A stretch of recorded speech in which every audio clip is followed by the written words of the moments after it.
Okay, excellent. Good afternoon, everybody. Welcome post-lunch. We have to ensure that nobody falls asleep, so we will keep it as lively as possible. The questions for this round are up on the screen, but as you can see that the first question is very much it was the guiding question for the conversation we had in the cafe before this, and I know some of you were very much a part of those conversations. So it might be useful if we can start with the first question, and those of you who had attended the cafe can maybe start off with a few key takeaways that we discussed during the cafe discussions, and then allow the other people to build it up, so that we are not starting anew. If you agree, then we can start this off. You've got, I'm standing here and doing the facilitation, and we've got Ben noting everything that we say, apart from the fact that the mics are recording it. And we've got Elizabeth, who's also the expert, supporting if there are any technical questions that come to the table. So with that, I'm just going to kind of indicate to the gentleman in the back who wants to start first. As you well know, that it's a good idea to raise your placard the moment you want to ask a question. That allows us to go forward. I see we have Uganda wanting to start first.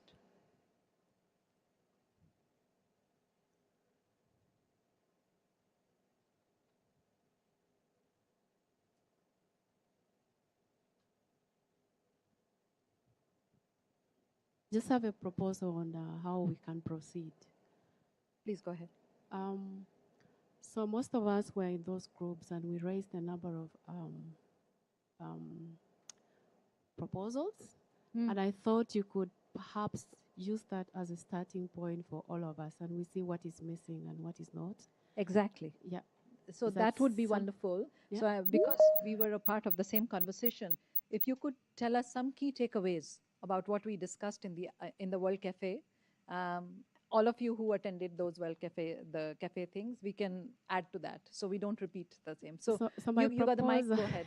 My proposal is that since you were able to put them together, you could maybe raise them, and then we can see what is missing, and we can perhaps identify. I'm not sure who has the sheets that we wrote on, and because the writing was done at 4 different tables, they have not yet been compiled. But I know that all of you would have attended some table or the other, so we can go from there. Is there anybody else who wants to start with a few key takeaways?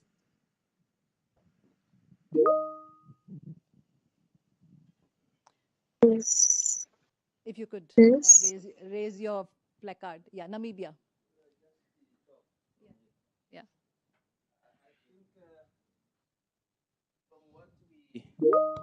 We spoke in the morning. I captured 2 important aspects. One being the political will, and another one is financial resources. Right. We know the technology options available so far, as presented in the morning. And we also know that other more emerging options are coming. 2020, for instance, myself, 我找着了，4个 I link 是 visited 一体的， Zimbabwe. 一个是的。他 And 给我的名 I met a boy who converted an old engine to run on water plus salt. And the car was moving nicely. And nobody's talking about it. I don't know why. Okay. I spoke about 2 things, finance and political will, especially to assist developing countries to access such type of technologies. I think we have to concentrate on 3 aspects: availability, accessibility, and affordability. Availability can be in 2 ways: availability of renewable energy, especially in the context of electrical vehicles, and availability of of of of of the availability and accessibility of those technologies. For sure, we know that there was a colleague, a learned colleague from Granada, I think he's seated here, who made the point that we cannot divorce matters of financial accessibility to developing countries from the UNFCCC process. Developing countries need to be assisted with various types of incentives because these are additional costs. We need incentives to make these technologies affordable, not only as a once-off cost, but looking at investment and financial flows throughout the lifespan of those investments. Right.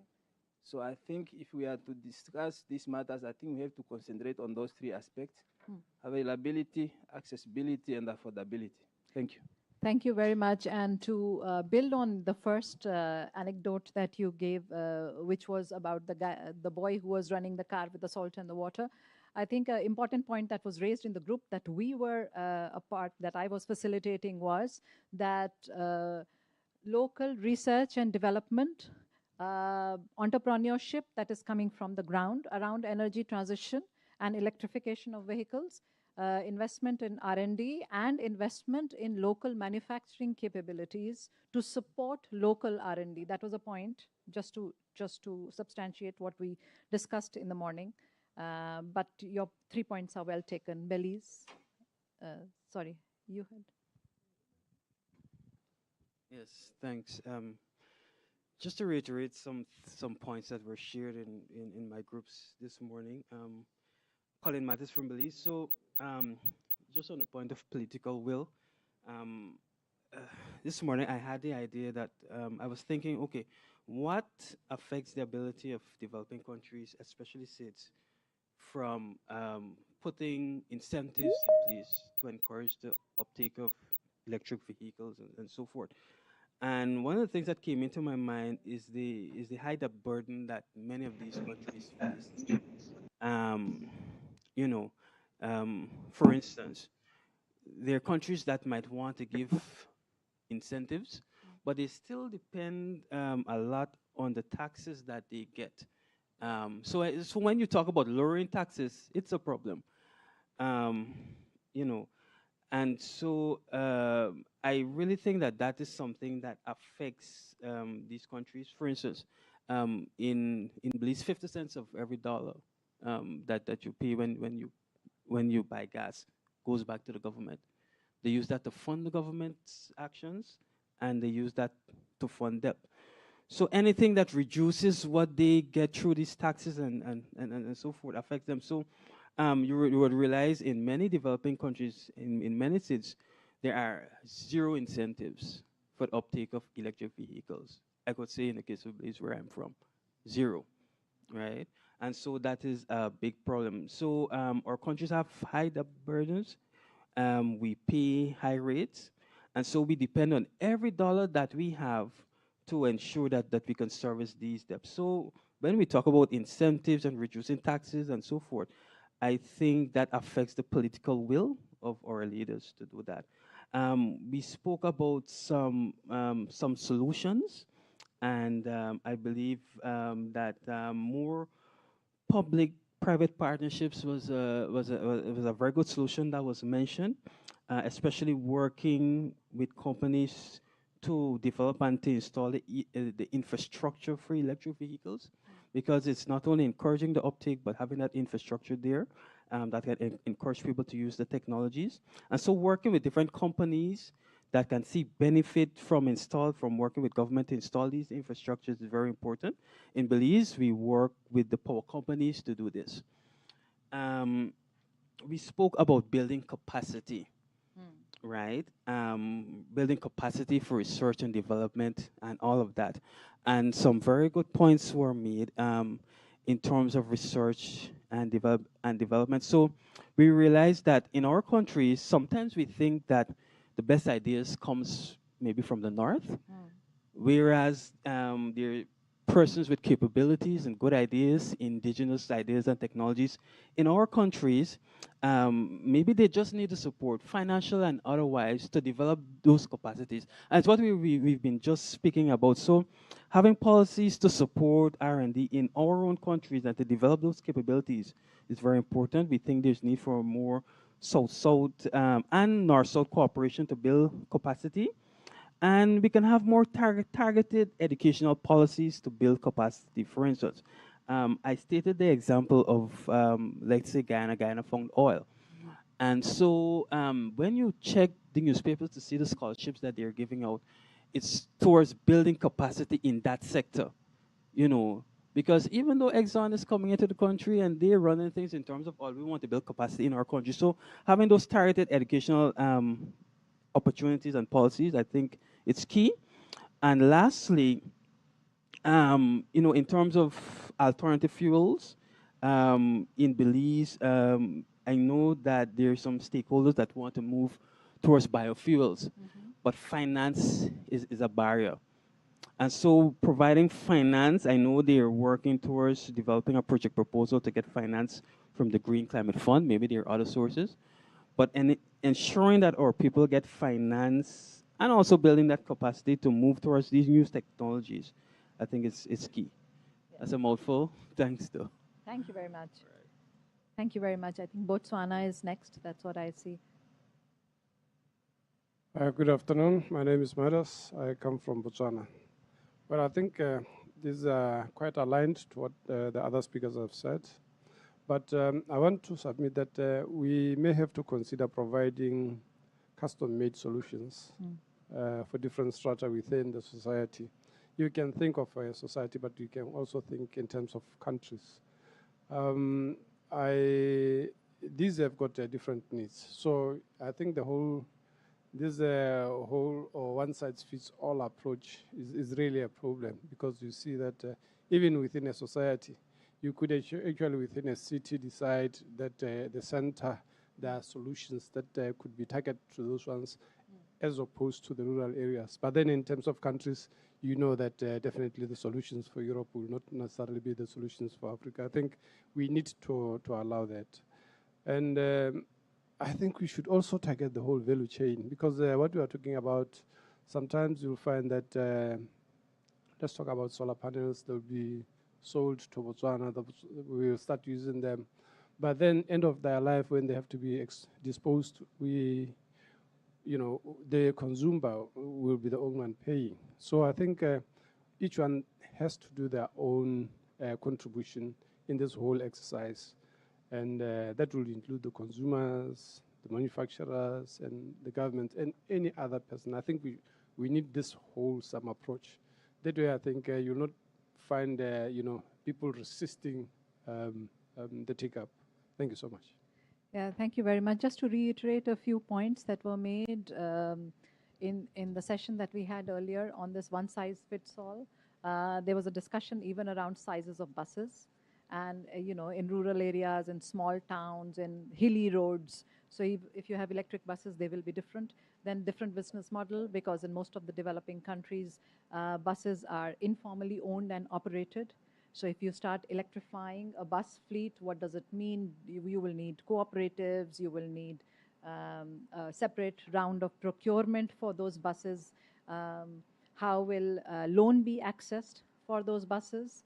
What is the insurance? Can we give rebates there? So I think there is a lot of contextualization of both the technology, the business model, availability of energy for either electrifying buses or cars. These are the issues that were raised. So clearly the one-size-fits-all at multiple levels was an issue that was raised in the conversations that we had earlier. Thank you.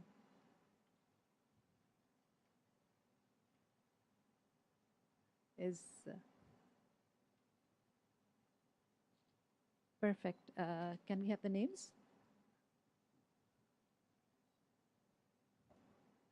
We are opening the floor for online questions. We've got Mr. Liu from China. You're welcome to ask your question, please. Actually, I'm Liu Xiaoshi from China, and we are Electric Vehicle Association, and it's called EV100. And during last decades, we promote Chinese government's electric vehicle policies.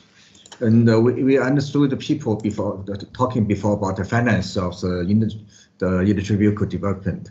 And we think the current stage, there are a lot of kind of solutions for the electric vehicles for developing country. And because China produce a variety of the electric vehicles, from largest one to smallest one, to expensive one to cheapest one. And we have the, especially for China, we have the 1.5 billion population, some area rich, some area poor, and the income are different, but we can provide the cheapest electric vehicle for people who can consume. And such like $3,000 to $5,000 per car, which means below ICEV cost, and also has a lowest electrical cost. So in that case, you can buy the cheaper and use cheaper compared with ICEV or internal combustion engine vehicles. We hope people in the world to check out the different scenario. What is the developed country or developing countries? They can use the Chinese variety products, and also some place can set up the manufacturers for their own benefit, such as Malaysia, Thailand, and Indonesia. They already set up their own manufacturing firm with Chinese technology. Thank you. Thank you very much. I think this gets us to the point of knowledge sharing. And if you have successful pilots in different geographies, different temperatures that have been done in countries like China or others who are also manufacturers of electric vehicles, it would be useful to share that knowledge. This was a point also that was raised, that testing these pilots out in the different geography, different weather conditions, different inclines, if these pilots can be shared, it makes it more useful for the governments to talk about it, more credible, to have the uptake, and then funding can be leveraged because there are successful pilot projects that can be showcased. So thank you very much for that. We have another question by Engineer Khadiga. Please. Hello. Yeah. I am Khadiga from Egypt. Do you hear me? Yeah, please go ahead. Yeah. Okay. Developing countries, especially Africa, lack energy infrastructure, as about 600 million people on the African continent suffer from a lack of electricity. Therefore, there should be no obligation on developing countries and African countries to have a specific target for electric vehicle, because developing countries must use electric vehicle according to their capabilities and infrastructure and resources. Yeah, thank you very much. I think that was a very important point that was raised earlier on the table also, that energy access is the biggest challenge. And only when the energy access challenge and affordable energy access challenge for each and every person in the country is met, that transportation and the electrification of transportation comes on the table. So I think that that was a point well taken. The second point, and because I'm remembering all the conversations that we had earlier, the second point that also came up is that if developing countries, especially if they go for electrification, they would have to do a lot of retrofitting of the grids. And that requires investment. And not all cities and developing countries are ready to do that investment. So you can't just put the technology out there without having an ecosystem. And the whole ecosystem requires investment, whether it is the recycling of the battery or the putting in of the charging infrastructure or the upgradation of the grid, all of those things. So there's a huge amount of money, and there should be no, developing countries should not be forced to take the electrification pathway till they have met their basic energy access needs. The next question is from Ahmad Dorghami. Yes, thank you very much. I'm Ahmad Dorghami from Egypt. To further build on my compatriot, Engineer Khadija. I want to just give a context since we're talking about best practices as well. So Egypt is characterized by very warm weather, dusty conditions, and so on, and heavily subsidized fuels. And among these fuels is diesel fuel, which is very high in sulfur. Although we need to reduce dependence on diesel fuel, it is, you can say, the fuel of the poor. One of the key challenges in promoting electric vehicles is that the perspective of many developing countries, such as Egypt, is that what's in it for the economy? And in the case of Egypt, there's a lot of advancement in promoting electric vehicles from the perspective of industrial development. So if we look at the past, especially 2 years, there have been a lot of policies and regulations and laws passed that incentivize the industrial development of this topic, with the driver of economic development and the side benefit of being climate intervention. What is needed in a country like Egypt, and I'm sure it's shared by a lot of other developing countries, is this understanding that there has to be either facilitation of climate finance from industrialized countries or support of local development and of capabilities for local production of the supply chain of automotives. In the past years, there have been advancements. We have more than 126 electric buses in Egypt now and thousands of electric cars. These numbers are very small. However, the key lesson learned is that despite the initial momentum that we had, it will not be sustained. And I'm here referring also to a big jump during COP27, which was hosted in Egypt last year. It helped a lot. But this will not be sustained without facilitation of access to climate finance with simple processes and procedures. I talked about industrial development perspective, which is a priority for developing countries. And secondly, facilitation of access to climate finance, which is discussed at a very abstract level, but not operationalized as far as local authorities are concerned. Yeah, thank you, Ahmed. Engineer Khadija, do you still have a point to make? I'm muted.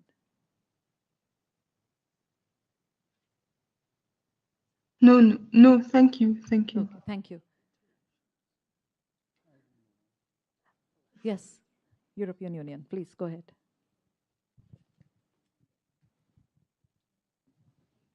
Okay, thank you so much, and thank you for your presentations in the morning, and also for the comments from other delegates. I think there's a lot of elements that we can definitely subscribe to and see the same way. But from the perspective of the European Union, when it comes to challenges and opportunities, starting here, one key aspect definitely is to understand where we want to go in terms of the whole policy framework and where we want to go strategically. While the mitigation work program is not prescriptive, as we know from our mandate, we can, however, of course, take the guidance from international organizations such as the IEA that tells us if we want to stick to a 1.5 aligned pathway, then we need to have 60% of total sales of battery or electric vehicles in total car sales by 2030. So, and if we take that as a guiding star, let's say, of where we all want to go, then this leads us to a couple of sub-bullets of elements that are important to consider, as we heard already before here from other delegates. That's, of course, the infrastructure question. That's also the question of how do you deploy electric vehicles in different regions and considering different national circumstances. That's, of course, as well the question of how do you further innovate and how do you provide support to research? What are the topics that you want to research on? And how do you make sure that there's progress achieved that all can benefit from?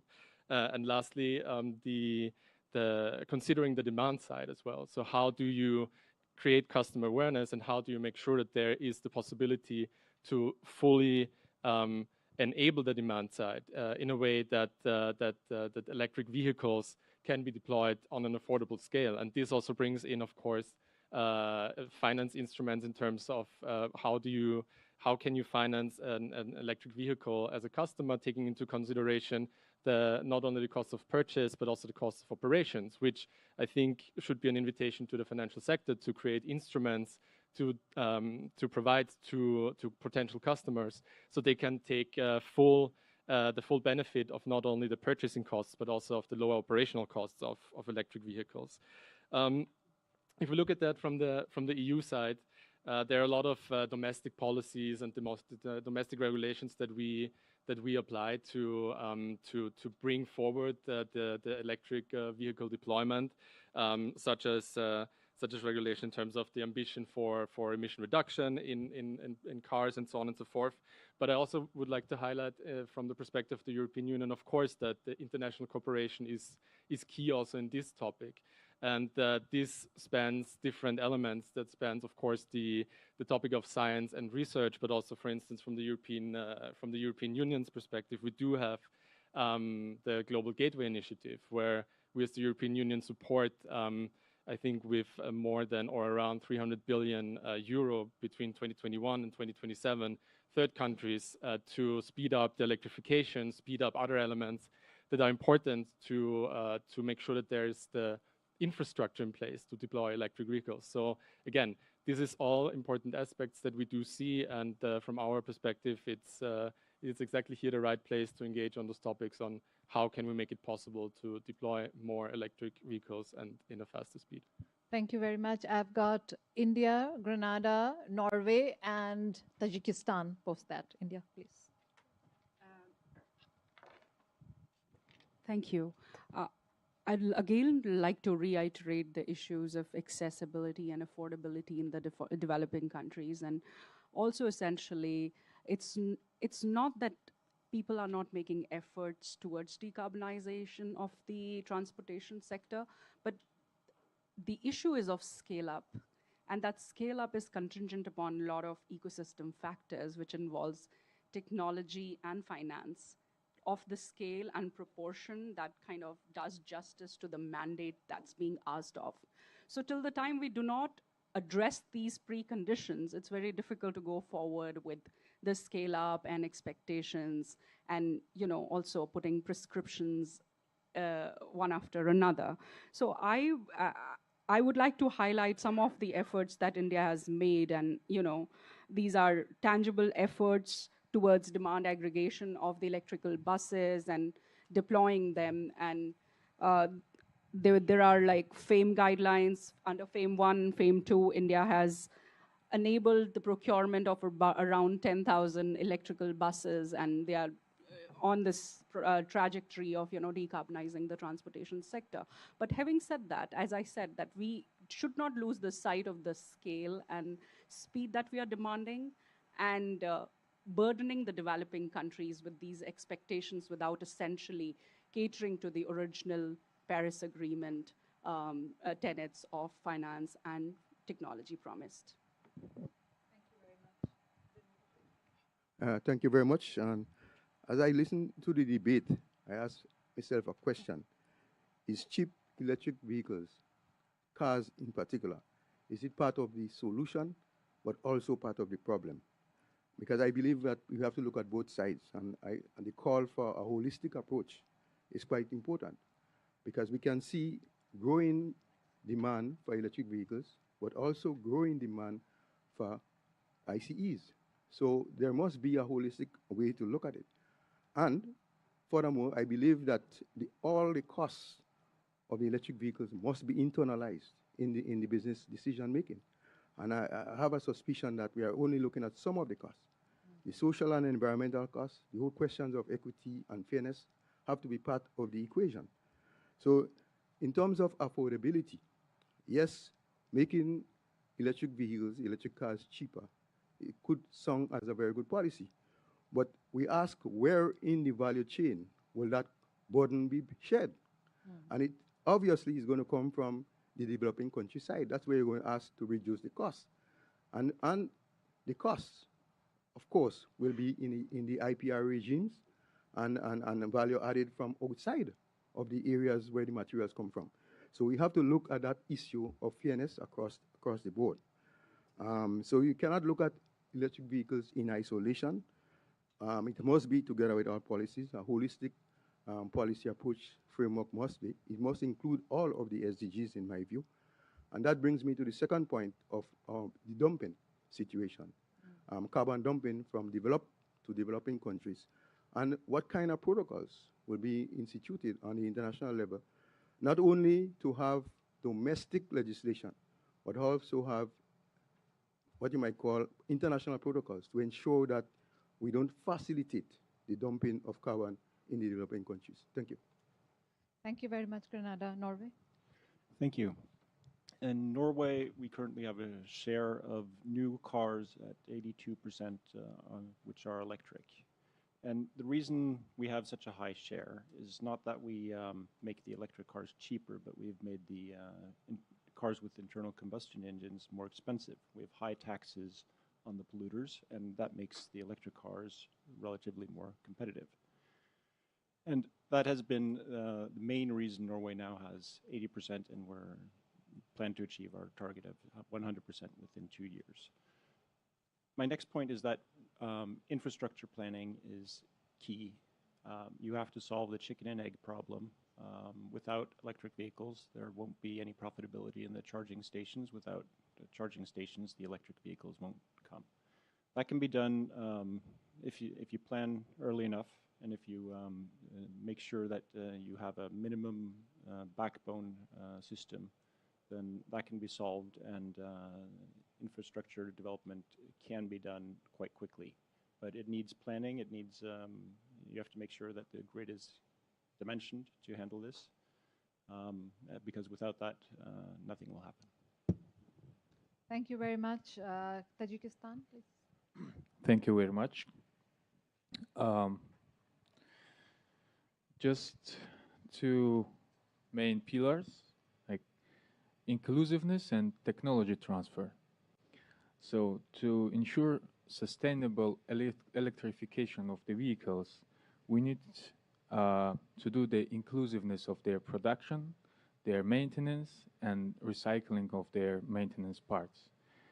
And this includes technology transfer as well. To be short, with regards to the funds, one of the options to be used is the carbon credit market, which is now is very complex procedure, to be honest. So if we have some clearance with that, because most of the developing countries are having very low emissions and can use that gap, because like one-time investments, some investment projects are not solving our issues. So they are showing how to solve, and this inclusiveness and technology transfer will allow us to do so ourselves. Another instrument in this, I agree that public-private partnership is a very good mechanism to implement that inclusiveness.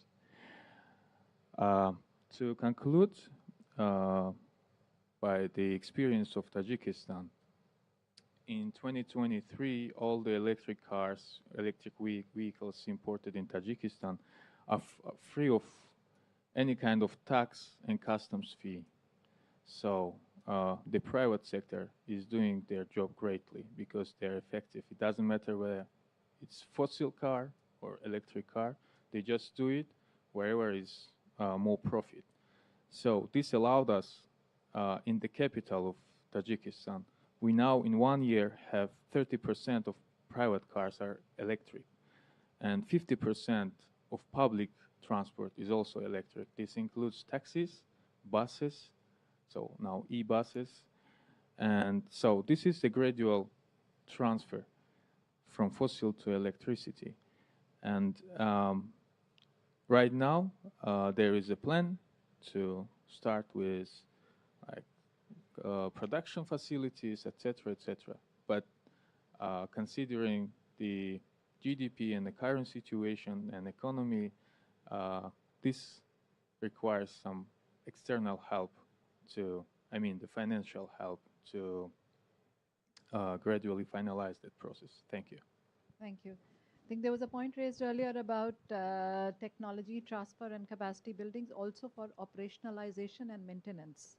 Because if your car breaks down, it's fully electric, how far is the mechanic who's going to repair it? How do you get there? You know, so I think these are key questions apart from range anxiety and other things that were raised in the conversations that we had earlier. Sorry? The IP from the manufacturers in terms of technology transfer. Okay, that was the point raised. We will have Norway again.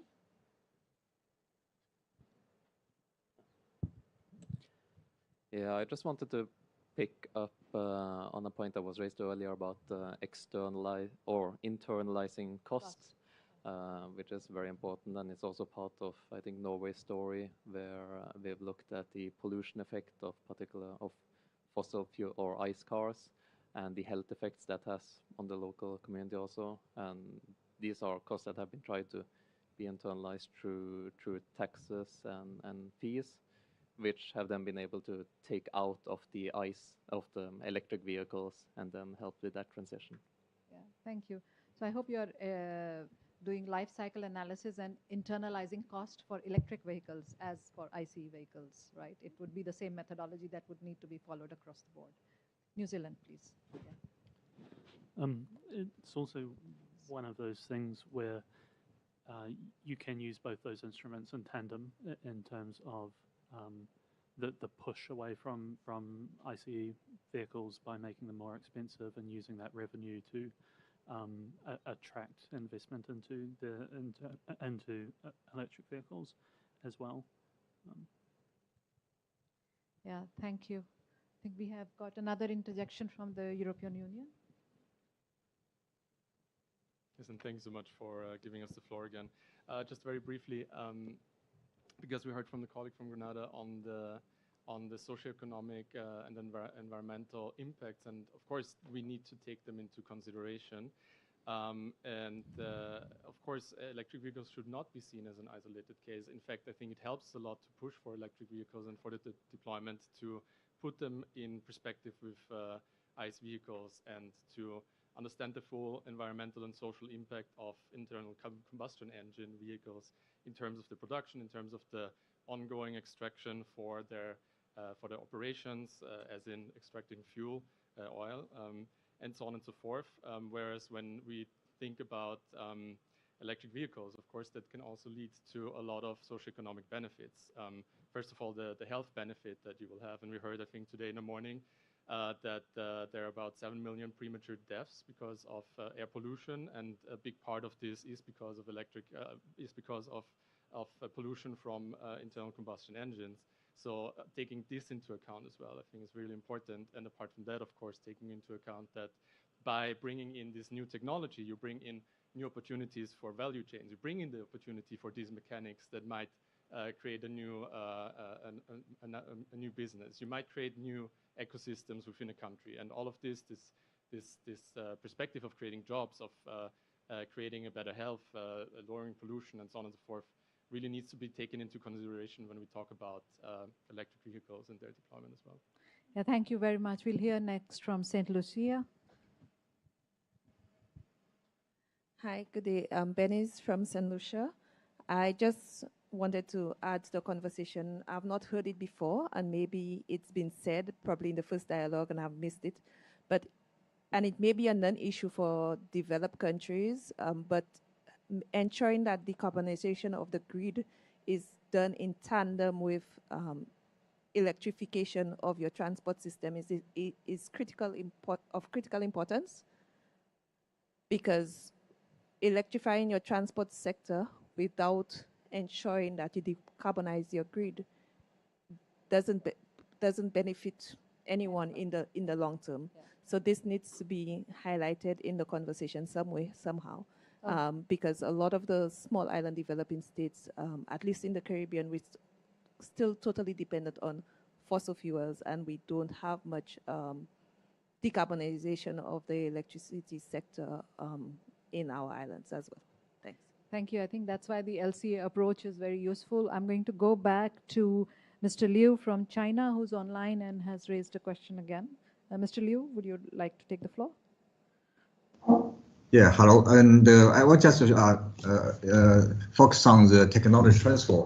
People talk about technology transfer, and we really think that's a very good topic, because for the traditional ICEV or internal combustion engine vehicles, and no, China last 40 years has cooperated with American, Japan, Korea, European companies, but we don't have any technology from them. And so, but that's push China to convert from ICV to electric vehicle 14 years ago. And but on this way, China is open to the other countries with a proper condition to open Chinese technology, such as, for example, Volkswagen has bought one of the major Chinese battery manufacturing, and they have bought the major share of the Chinese auto driving chips company, and they have also bought intelligent driving companies in China, and BMW is also not BMW, Mercedes has bought Chinese battery swapping technology. So I think China is open to the world for the technology transfer if the condition is proper and if they have the right place to produce an electric vehicle. Thank you. Thank you very much, Mr. Liu. And that was the last question for the day we could take. We are out of time, but this has been a wonderful discussion. Thank you very much, ladies and gentlemen. And you can keep looking. We will move out and have the next facilitators. Thank you very much.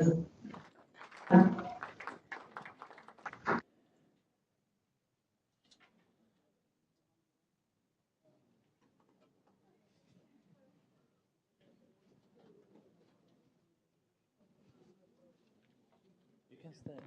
We're not done. Everyone will stay and they will change. You wanna bathroom? Yeah. There is no break. Charging infrastructure, then be more hands-on.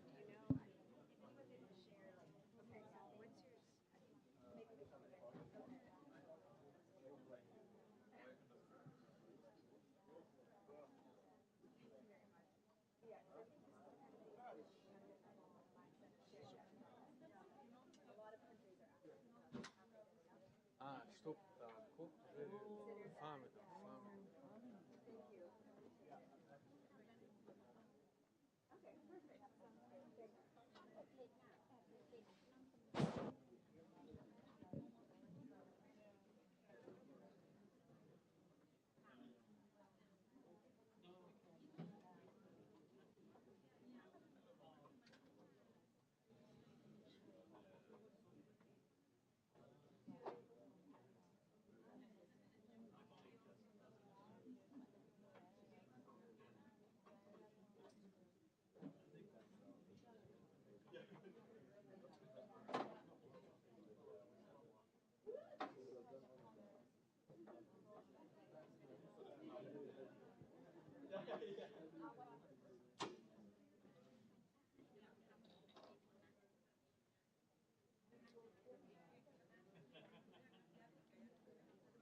Any room anyway. So.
Check, check.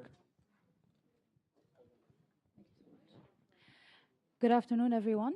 Before we start, if I can have your attention regarding the badges for the investment-focused event on Tuesday, excuse me. I've lost track of time. Just wanted to let you know that the badges will be ready for collection this evening and tomorrow morning in the same place where you took your initial badges. And please note that starting tomorrow's afternoon, the registration desk will be closed. So if you can please head there for your IFE badges this evening or tomorrow morning, that would be great. Thank you so much.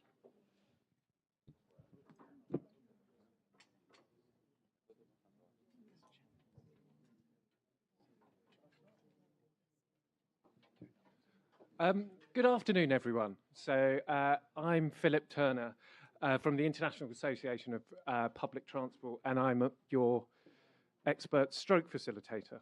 I'm a jack of all trades, apparently.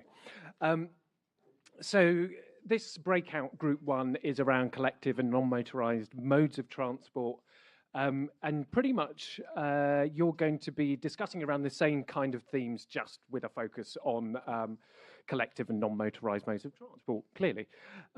So really, it's about what opportunities, best practices and solutions for this energy transition. What are the effective policies and measures implemented from a global perspective and as well as country-level perspective? The issue of finance, technology and capacity building needs. Fourthly, international cooperation and support. And last but not least, how is sustainable development promoted and the socio-economic effects under this area?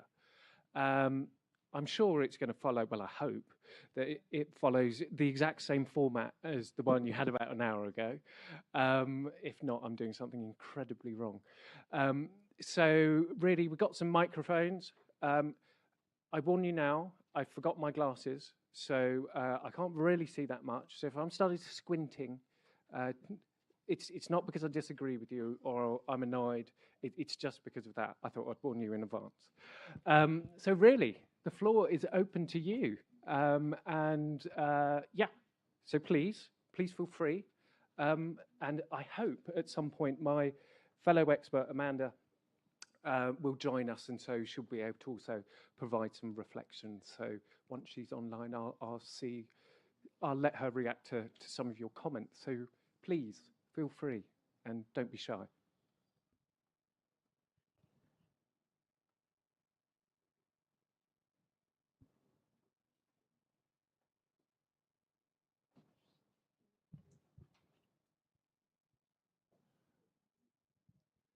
Okay, we're shy.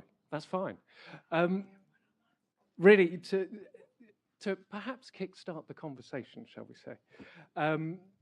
I can give you a quick sort of update on some of the issues that were raised in the other session, because that might sort of help you frame some of the points that you made, whether you disagree with them or agree with them.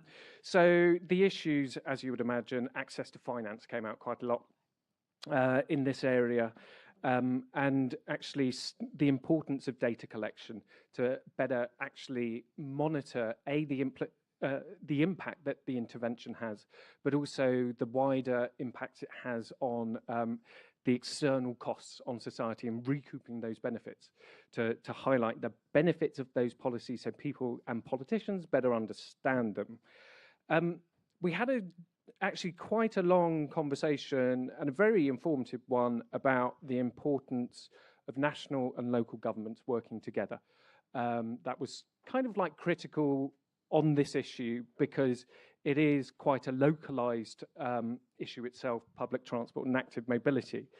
And there are some overall discussions about how regulations can enable such an approach and what national governments can do directly to influence what's happening locally through direct procurement, but also indirect policy measures around regulatory frameworks, setting out requirements for the market, etc. Another key area was the need to have a holistic approach to changing people's behavior. It's not the easiest thing to do. It's multifaceted that if I can call it that. And even if you're providing people with all the information and all the incentives, they may not actually have the intention to change their behavior, even though you've provided all the fruits there in order to take it forward.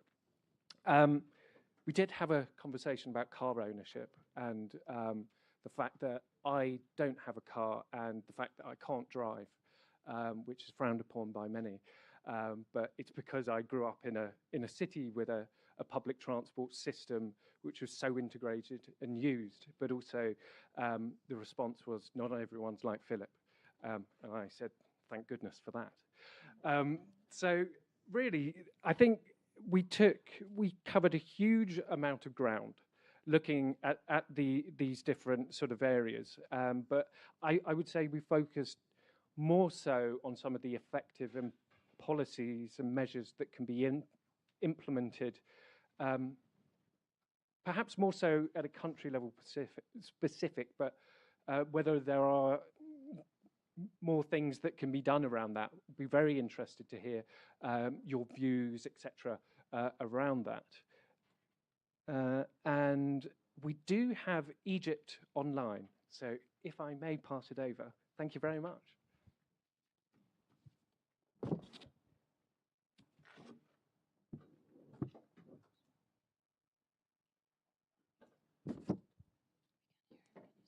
Sorry, we can't hear you.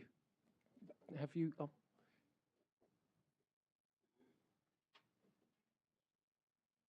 Still can't hear you, I'm afraid. We may have a few tech issues.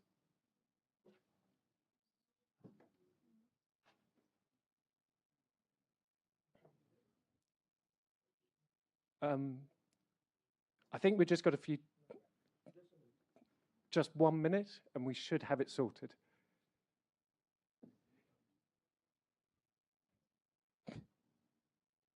Sorry about that.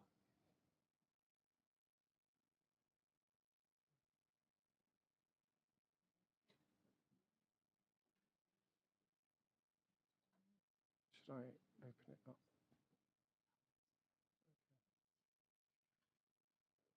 Okay, I think we're just trying to sort it out. So if you just bear with us, and we'll get it done as soon as possible. Thank you. Thank you for your patience. Anyone else? Is there one down there? No, that's a.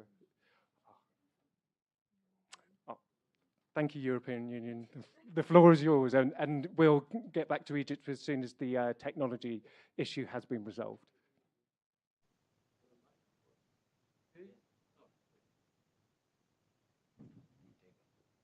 Thanks so much. Thanks for the mic and the technical support here, and thanks for the for breaking the ice with a really good summary of what you've heard in the World Cafe. I unfortunately wasn't at the table where you were moderating, but it sounds that there was a lot discussed that also from our position, we would have brought up in this discussion. So it's a great starting point.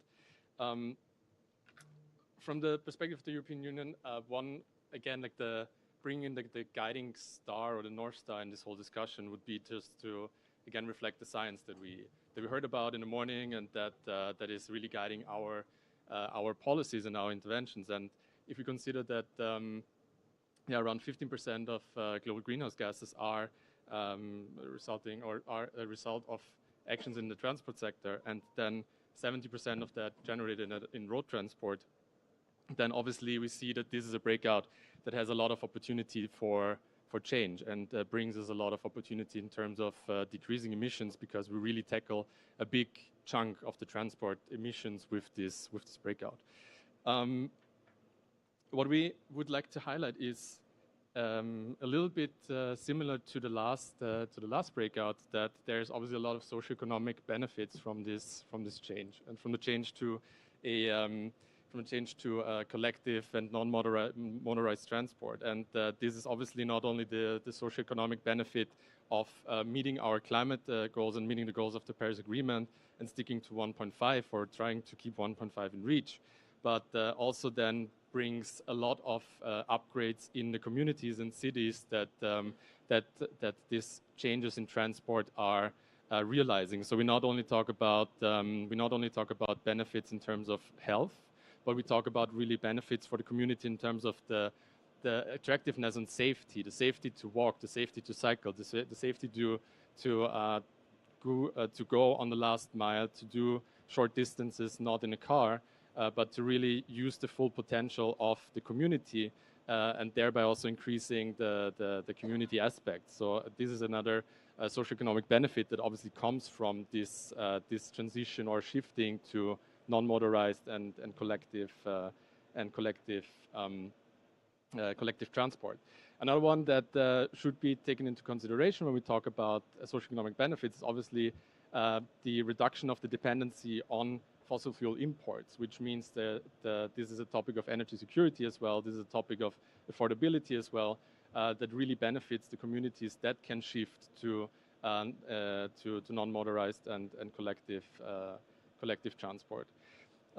What we see, and there's a lot of obviously policies that you already mentioned and regulation that you already mentioned that can be done and that are contributing to this holistic view of what needs to be done. One point from our perspective that is very important to consider is, in all these policy decisions, as they really affect communities, as they affect individuals in their communities, including the stakeholder into decisions of city planning, into decisions of transport planning, is crucial to ensure the success of these transformations. And then again, that's the importance that you mentioned with regional and local government, right? Like if regional and local government makes a good effort to include stakeholders, to include people in the community, then this is much likely to be successful than if not.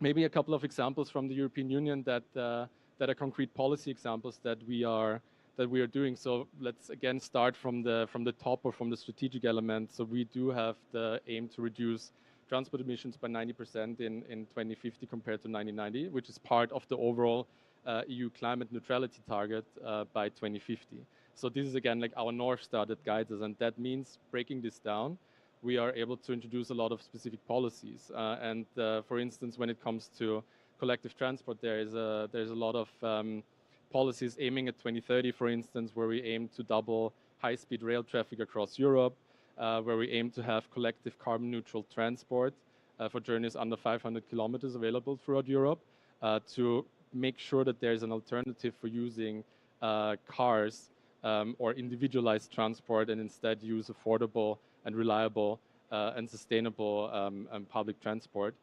And also another example, for instance, the EU road safety policy, which really aims at securing that people on the bike, people walking, are kept safe by, for instance, building physical barriers on the street, by increasing the sizes of pathways, and so on and so forth. A lot of different things that break down again to regional and local government, but that are really important to have on a EU level as well, to ensure that this is that this is provided to all the citizens in the European Union. And then maybe also to round this up with an example of international cooperation that we also, again, also this topic is really important in the aspect of international cooperation. And for instance, from the European Union perspective, we do support the Mediterranean, the Union for the Mediterranean in the implementation of the Regional Transport Action Plan, which aims at 2027 and having then established a safe, secure, sustainable and efficient connection in the Mediterranean transport system. So again here, all these are little parts, all these are little policy parts, but having this view on the science, the big elements, the strategic view, and then breaking it down is a path that we are really considering a good way forward and are happy about the exchange that's taking place here. Thanks. Thank you very much. Much appreciated. I believe that our online system works. So I've got... So I can hear me? Yes, we're working now. So Egypt online, over to you. Okay, thank you very much. So I just wanted to share something that can be of relevance to this discussion. Is a very important position in Egypt is related to the narrative of climate talks and climate negotiations. In COP27, the Egyptian presidency, Ministry of Foreign Affairs, launched together with the Ministry of Environment several initiatives, about 15 COP27 initiatives, one of which is Sustainable Urban Resilience for the Next Generation, SURGE initiative. And this involved buildings, 5 working groups: buildings, water, waste, energy, and transport. And what is happening now is ensuring the continuity of this narrative throughout COP28 and leading to World Urban Forum that will be held next year in Egypt as well. One of the core, of course, pillars is transport. So what I'm explaining here is stressing on is the importance of maintaining this narrative to maintain the trust of all parties involved as we proceed in launching and maintaining the initiatives, and not starting new activities, building on what exists. So SURGE, COP28, and World Urban Forum.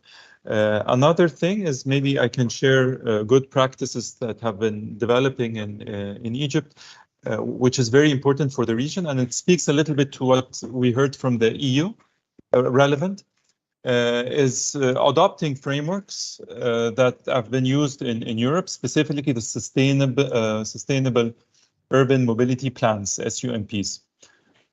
So the first two ever will be implemented in Egypt over the past 2 years. In 2 of our cities, and this is essential as a prerequisite for investments into non-motorized transport, because without having sustainable urban mobility plans tailored to developing countries and local context, any development will be only geared towards mega projects. So the very obvious things like metro lines and LRT and monorail and all of this, without regard to the urban fabric and the non-motorized transport and the feeder systems and so on. So this holistic approach, whether urban mobility plans or urban logistic plans as well, SULPs, are fundamental for developing countries to do their part of the homework, to enable any investment projects to feed into a holistic picture. And this homework has been done in many cases. So I'm just stressing on this and stressing on the other issue of maintaining a narrative since COP27 and moving forward.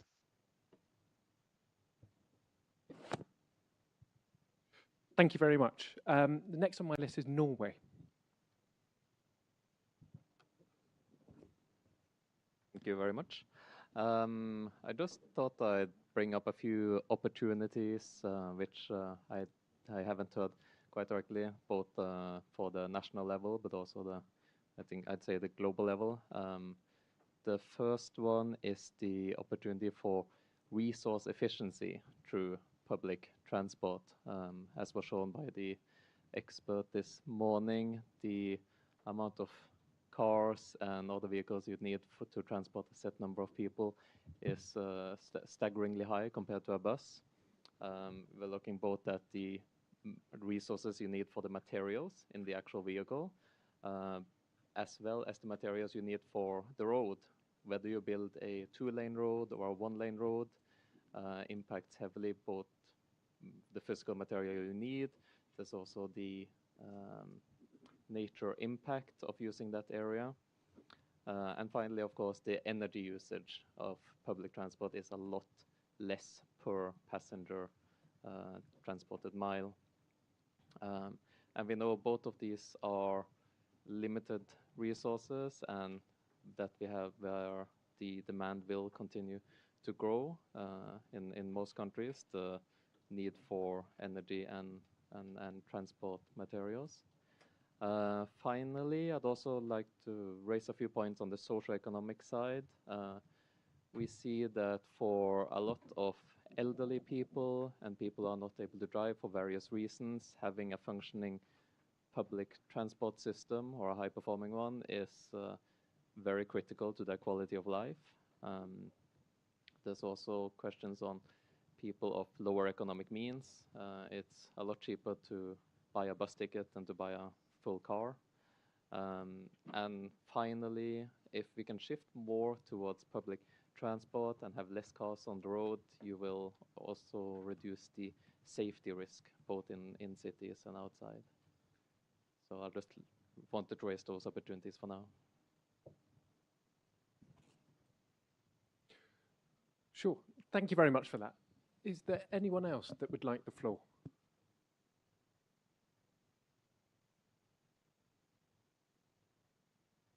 No? Egypt, please.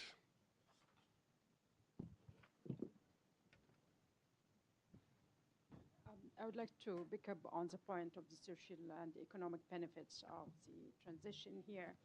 And it is a point that's very critical for developing countries.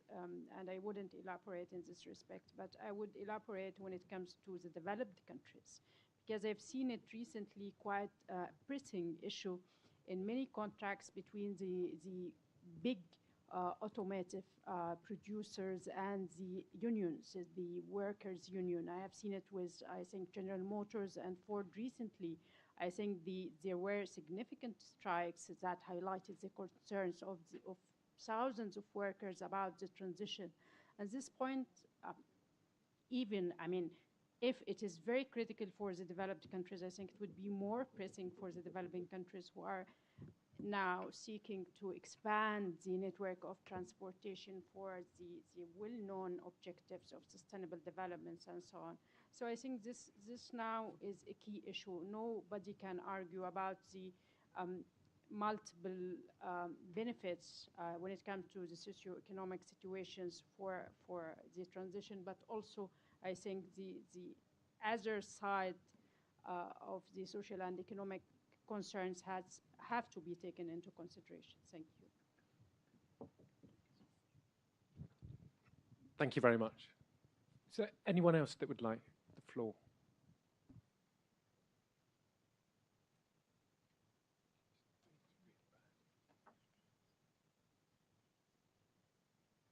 Yeah. If you would like to take the floor, can you just, if you're not in the front row, towards the back, just wave it. It's quite difficult to see from all the way here. Grenada, please, you have the floor.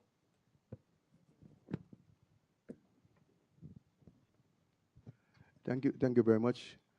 I struggle a little bit with the language here on collective and non-motorized modes of transport. I couldn't understand the English very well, so I thought we were talking here about collective modes of transport and also non-motorized modes of transport. So, and not collective motorized, non-motorized modes of transport. So, in that sense, I had a little difficulty how to interpret it. But to the sense that if it is collective, non-motorized modes of transport, then are there any downsides to this? I don't think there are. I think I will agree with the European Union that collective, non-motorized modes of transport is the way to go, and there are no downsides. But if I interpret it as collective, motorized modes of transport, I think it is also a better option than non-collective motorized modes of transport. So to a large extent, I think this is a winner in our view, that we must go to the crux of getting non-motorized modes of transport. But of course, that takes a lot of public education, a lot of other work, capacity, and strengthening all of those across the globe. So it calls into question some of the how to get us to that point where we could have collective, non-motorized modes of transport. Thank you. Thank you very much for that. Very useful comment. Would anyone else like to take the floor? If I may, then I'd just like to pick on a couple of points. I think it's a really interesting point that was just made. I think the definition of public transport now is changing quite significantly, and I think it is that brings the challenge with it. I think, but I will naturally remain neutral about whether it's the right way to go. But yes. And I'd just also like to pick up on the just transition and new skills and jobs, etc. I think this highlights actually a reoccurring theme, and one which I actually didn't think would come up so much during these discussions, is the issues around capacity building and the real sort of need and want and how to go for that. The Surge initiative that was launched last year, that was mentioned. That's all about, on the urban mobility pillar, building capacity to support the uptake of public transport and active mobility in cities. So that's very much about developing training and knowledge awareness programs and supporting cities and countries implement some of the measures in NDCs. I should know I'm leading that work stream under that. So I don't know whether there are, please, I couldn't quite. Costa Rica, please, over to you. Yes, I want to say something a little bit different than what you have said. I think we need to, at least in our developing countries, I mean, I talk about, for example, Costa Rica. We need to change the culture, how people think about who use the collective transport. For example, if you take the bus or the train, it's not a very good train, but it's good for rush hours. So I use the train. And my friend asked me, how do you use the train if you have a very nice car? Because if you use the collective transport, you are look like low-class people.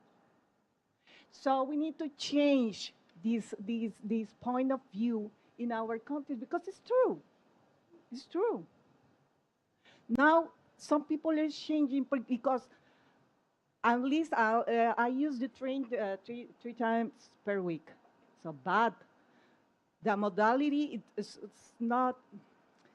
It's very low in Costa Rica. So because I have to walk like 200 meters, then I need to take the bus, and then I need to walk like 3 blocks, and take the train. I have to do a line, and sometimes they close the door because it's a lot of people, and it's only 2 wagons sometimes, is the reality.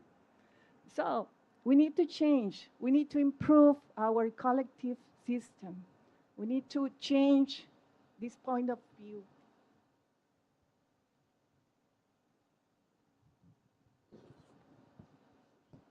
Thank you very much for that. Really important point I think you raised. Norway, please, over to you. Thank you. Yeah, first of all, I think I would like to pick up on Costa Rica's point. I think it is quite an important one.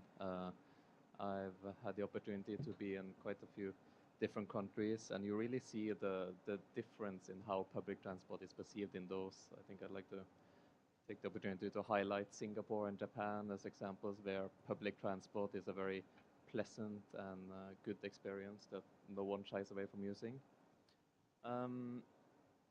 Now, I wanted to pick up on, it was mentioned earlier about non-motorized modes of transport, and share a bit of an example of what we have in Norway, or specifically in Oslo, since I think in a lot of contexts we are looking at the urban specific examples.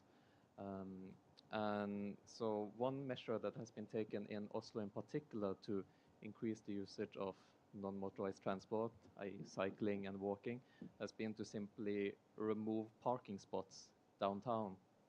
So this has had a few trickle-down effects. So one being that it's harder to drive around, so some people have to switch to cycling or walking just to get around, the people who've been in those cars. Secondly, you've also been able to use those previous parking spot areas for bicycle lanes. So you actually make it easier to cycle for the ones who are already keen on doing that. And thirdly, you improve the possibility of using other, well, motorized also public transport. So I think this also speaks to what has been raised by several other hairs on looking at these policies in an integrated way, looking at planning and urban planning in conjunction with transport planning and policies. And it's, yeah, I think an example that shows where one isolated measure can be used to increase the impact considerably. Thank you. We've got a few. Okay, thank you very much. If I can pass the floor to St. Lucia, and we've got the rest of you down, so don't you worry. But St. Lucia, over to you. Good day, Ben is again from St. Lucia. I just wanted to point out one point. We mentioned access to electricity when we were talking about electrification. I think it's important also to point out access policies that enable the access of public, reliable and efficient public transportation as well. This can be a driver as well to enable people to stop using the individualized modes of transport. As you spoke about it, Philip, you had access to that public transportation. In some of the developing countries or small island states like ours, we have problems with access to reliable and efficient public transportation. And so you'd find most people shifting towards individualized transport to compensate that lack of public transportation availability in the country. So policies to address this is of critical importance. In addition to what Costa Rica said, this is also, it goes in tandem as well. Thank you very much. I've got Grenada, please. Over to you.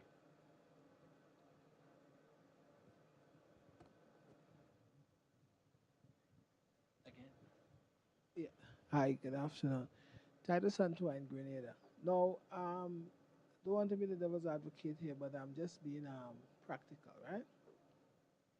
In the era of public health issues, COVID, etc., I think it is useful to keep in mind persons may not want to be collectively commuted for those purposes, for isolation purposes and their own safety, right? I also think too, with the heat, the increase in the heat, right? Persons may want to be in the cool for as long as possible. I'm just being practical for consideration. while we do know the bigger picture and what we are getting at, and the reduction of the dependency on fossil fuel, etc., we also must be practical in terms of the social issues and what would because I don't see, for instance, persons putting their health, in terms of the heat stress and so on, over their carbon footprint. So I'm saying that just to put that on the table for consideration, but in general, the position is the same as echoed by my boss. We do support the collective mode of transport and the non-motorized modes of transport as a useful method to reduce the dependency or the demand of fossil fuels with respect to transportation. But just wanted to be, on the social side, be sobering. So I wanted to mention those comments as echoed by Costa Rica and St. Lucia.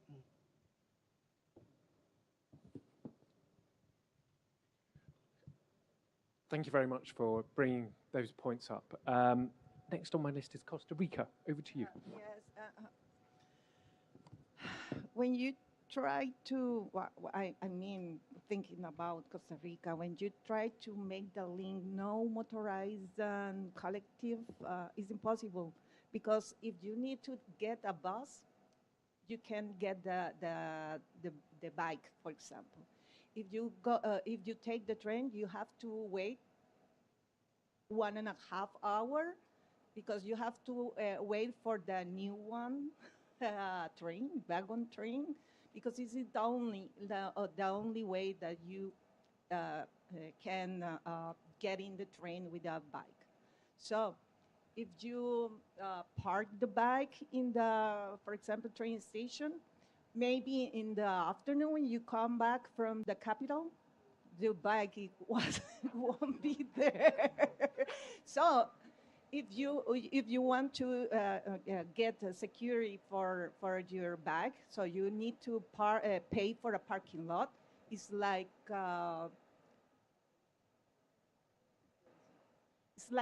eight American US dollars for all the day, because it's cheaper to pay for all day long than per hour. So we need to, like I said, we need to change. We need to modernize. Yeah, thank you. Modernize. We need to improve since our governments, since our ministries of transport. Many things. We need to Thank you very much for giving us a reminder of the realities of life. Yes. So the next I have is Belize. Over to you. Yes, thank you very much. I was a little confused with collective non-motorized modes of transport. Non-motorized is non-motorized in my view, walking, cycling. When I think about collective, I think about buses and trains and all of that. So just to reiterate some points that were made before, I think reliability and efficiency is very important, especially in developing countries, especially in SIDS, because the way how things work in our countries, because of the low reliability, the low efficiency and all of that, you use the public transport system when you have to, and then when you could afford better, you don't use it anymore. And so that is what happens. So many of us, maybe we haven't caught a bus in months or even years because of that. And so there's need, in our countries to improve that so that people feel more comfortable and people have more confidence in the public transport system.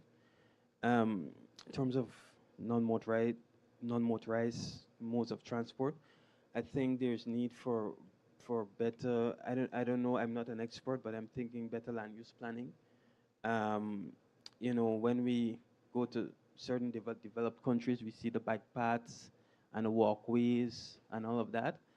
And then when we go back to our countries, there's none of that.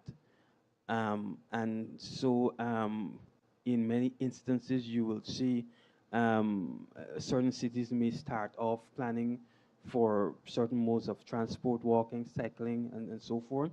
And as the city expands, they seem to forget about that. So in my city, I could go to the center and I could see where there are walkways and all that. And as it expanded, I could see where there are none. And that comes about by, changing in administration and all of that. So better planning in our countries, from my experience, I think it's key so that we could incorporate, the infrastructure necessary for non-motorized modes of transport. Thanks. Thank you very much. Norway, over to you. Thank you. Sorry to jump in again, but I wanted to pick up on a point that was just raised on the comfort and the heat stress concerns, because it was something that was discussed quite a lot at my table at the World Cafe this morning. And I think coming to Belize's point on planning, as a concrete example, what you're looking at for heat stress and the comfort is usually for the main transport. That's okay. You can put an air condition on a bus, you can put heating on a bus, or equally on a subway. What this really concerns is the issue of the last mile. So the first mile and the last mile, you need to get to your transport and you need to get from your transport. And this is where a planning needs to be integrated, because if your bus drops you off, I'll say even just a few hundred meters from your final destination, if it's 40 degrees and sun, you have a big reluctance to take that bus. Then if you have something as simple as a shaded walkway, that makes a big difference in actually taking that bus. I know through personal experience. You can even go a lot further if you have, for example, a subway that's underground. You can integrate your stations with a population center, housing, or a mall, which is what you see a lot of transport going to.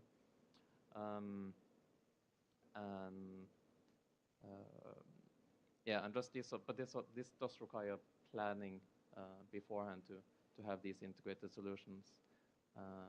But I think when that is done well, then it can open up convenient, clean, and cool transport for a lot more people than you would just relying on personal vehicles. Thank you very much. And in London, they actually paint the top of the buses white, and it reduces temperatures by about 5%. I don't know why they bother, because it rains all the time. Please, Democratic Republic of the Congo, over to you. Thank you. Isaac Kanyama from the Democratic Republic of the Congo. I want to come back to what was discussed in the morning, especially concerning policy coordination.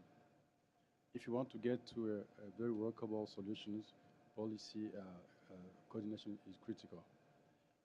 And this must be done at a regional or international level. However, there is what my point actually is that there is a necessity to look at some specificities, because what works in a developed country will not work in forcefully in a developing country. And the case of Costa Rica is just an illustration. So while it's easy for people to move from to non-motorized transport, this in a developing country, this doesn't make sense for some people. So the proportion of non-motorized mode of transportation in developing country is very, very low, even maybe zero. There are many constraints to that. You can go with your bike and then you come back and you don't find it because somebody just took it and find it like a manna from heaven. So there is this necessity to see what can be done if you want to get to workable solutions, what can be done in developing country, and what can be done in developed country. Because it will be a big mistake to think that there is the framework that will fit all the countries. So that was my point. Thank you. Thank you very much. I have El Salvador. Thank you. I'm going to read about the good practices.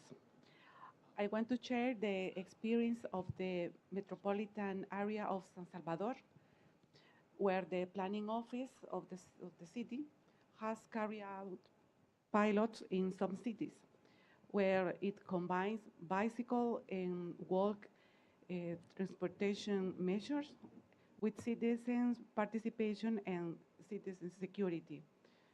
It recovered the public space where bus stops are and make them safer and cleaner.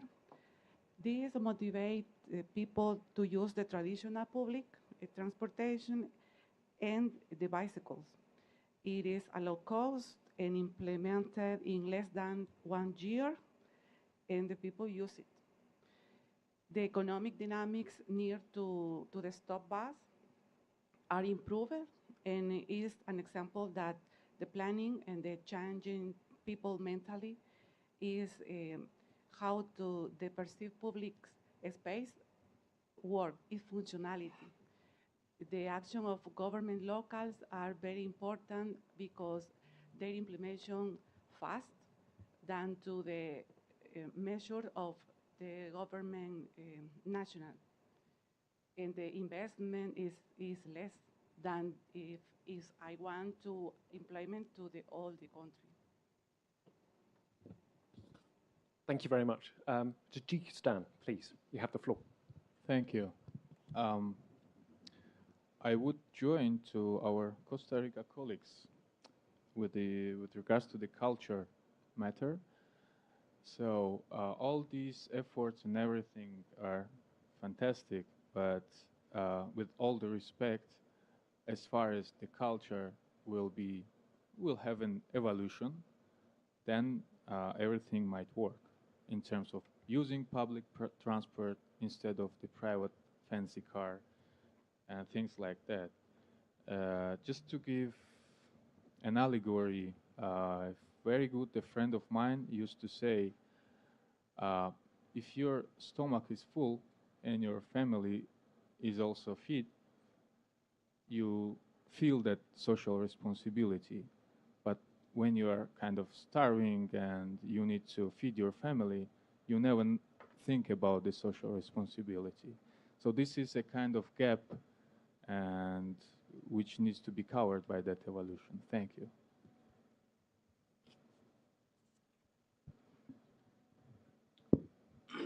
Thank you very much. Sorry. Yes, sorry, you have the floor. I can't quite see your nameplate though. Namibia, please. Thank you. I think I'm given the floor and I'm protected. Let us not try to change some things unnecessarily. We can still drive our big cars as much as we wish. But there are also available technologies to do conversion. Our University of Science and Technology just manufactured an electrical vehicle. And now we are trying to do conversion to convert these big cars, to remove that big V8 engine, to put in the electrical components. We just converted these Land Cruisers, the big one, the pickup, the one that looks like a truck, and it is running nicely on the battery. And what the university is trying to do now is to make it a hybrid to run both on green hydrogen while also on the electrical part. Thank you. Thank you very much. I have Granado, please. Thank you very much, and for allowing me to come back. I just want to make two quick points here. In many developing countries, and including my own, public transport, what we call public transport, is privately owned. And it's privately owned by individuals who may just have one small bus which passengers 10 or 12 people. So with that consideration, they are slightly different from what we'll obtain in different countries where public transport could be publicly owned and is mass transit to the extent that we have a different configuration. So the idea of one size fits all is not really applicable a lot where these things are concerned. And secondly, the question that we have before us seems to prejudge that we are talking about the terrestrial environment. But we do have marine environments, and many countries have many, many small islands. You really cannot bicycle between those islands. So it's important also that we take the whole question of marine transport into consideration for countries like Bahamas and Maldives and many of the small islands that are multiple islands. Of course, we have a different configuration. So again, we need to take all of these into consideration. Thank you. Thank you very much. India, please, you have the floor. Thank you. I would like to highlight, building off a lot of what my colleagues said before, that there are these, if I have to divide it, the demand side and the supply side issues. We have critically inherited a transport system which has been car-centric for a long time globally, and barring few countries where public transport have started to take off.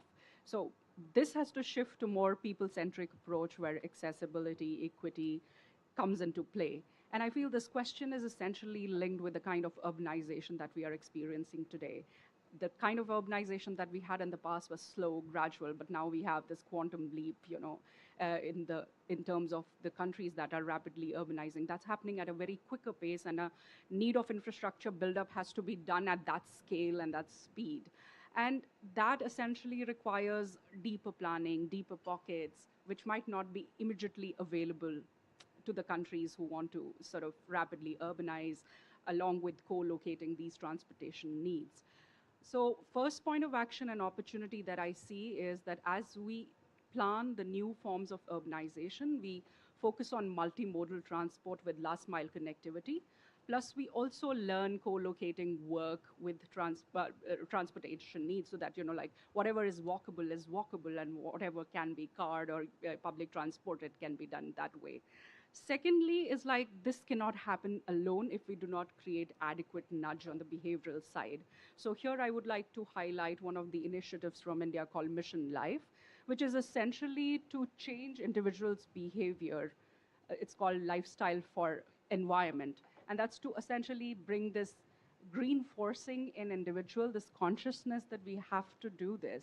And sometimes initial cost might be a green premium that one has to pay, but then for the longer term, it's good for everybody. So these were my additions. Thank you. Thank you very much. Just to warn you that we have roughly about 8 minutes left, but Belize, over to you. Yes, thanks. You know, in listening to the various points, I agree, especially with the need for behavioral change. You know, in some of our countries, there, if you don't own a car, you're seen as, I don't know, you're not of a certain status or you're a little poor, and you would realize that people would actually go into debt just to get a car to drive around the corner to go to the supermarket, and it's something that we really need to change. And I guess through, I don't know, maybe through education and awareness, maybe that's what we need in some of our countries so that we can have that behavioral change, so that we can adopt more non-motorized forms of transport. Just to state 2 points, I see the need of, in addition to what I said before, just to follow up, to integrate these forms of non-motorized transport into our policies, some sort of mainstreaming. And I think that that's lacking in many countries, developing countries where it's really not considered. What many countries are considering, though, is the upgrading of their public transport system. But as was said by my colleagues in the Caribbean, it's a little different. It's privately owned, I guess, in most of our countries. And as such, if you want to upgrade a public transport system, let's say ask bus owners to get newer buses or even electric buses, it comes at a cost. And it comes at a cost that many of them will not be able to afford. And as such, there's need for PPPs in that regard. The government joining together with private sector stakeholders to try and see how they can provide funding to these private bus owners so that we can have the upgrade of the transport system. Maybe we need to develop NAMAs, national appropriate mitigation actions, within our country, some sort of policies where we can that we can use to get funding to work with our bus owners so that we can have the upgrade of the transport system. So I think in our countries, PPPs is a good solution. Thank you very much. We've got somebody online. It's Jennifer Unelius. Apologies if I've butchered your surname. If you could let us know who you represent. Thank you very much. Yes, hello, good afternoon. I represent Sweden. Can you hear me? Perfect. Yes. Hi. So since we got into talking about infrastructure and planning and behaviors, I just wanted to come in also and make the point of gender equality and having a gender analysis in your infrastructure planning. As we in Sweden see, for example, that 70% of car owners are men, and that we would reduce emissions in car transport by 30% if men behaved as women in transport. Women do use collective transport to a much higher extent. And building on the example from Norway, looking at how far you're willing to go to a bus station, that apparently also differs among men and women. So how do we address these differences and make sure that everyone uses these different types of transport with less emissions?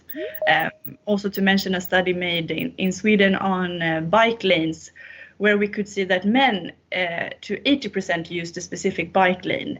Once you had done a gender analysis, you could see that it was due to this part not being light in the evening, so women did not feel safe to access these bike lanes. So there's just a few short examples, but you do have the possibility, if you bring in a gender analysis also early on in your planning, to have a more effective result. Yeah, that's all I wanted to say at this point. Thank you. Thank you very much.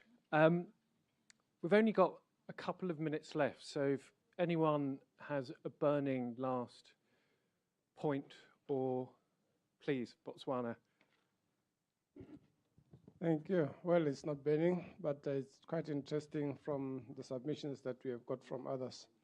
I wanted to also indicate that, well, you may want to consider, you see, it's easier for people to change if there's demand.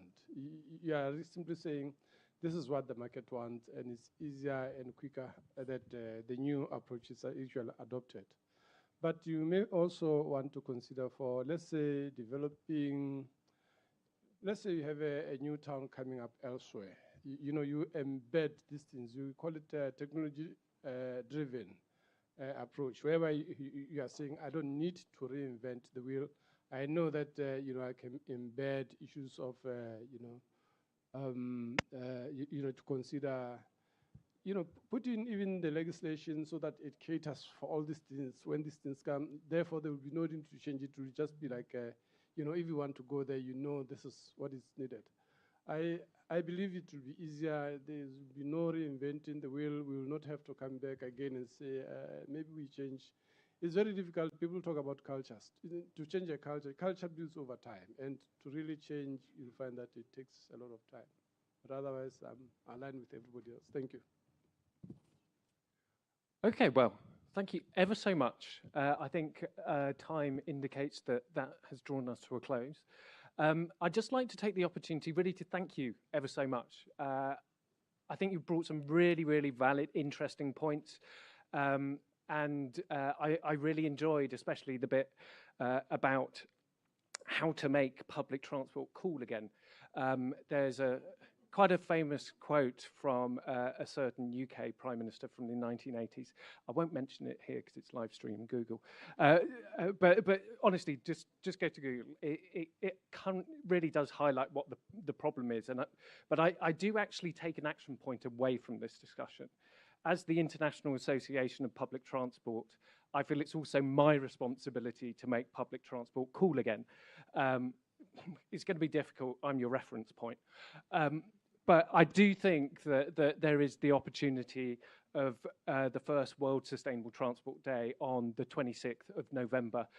It's the first one this year, and long may it continue. And I think that's an ideal opportunity to highlight the climate and sustainable development benefits of public transport and active mobility. So thank you ever so much for your time, and enjoy the rest of your day.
All right, so we're going to get started.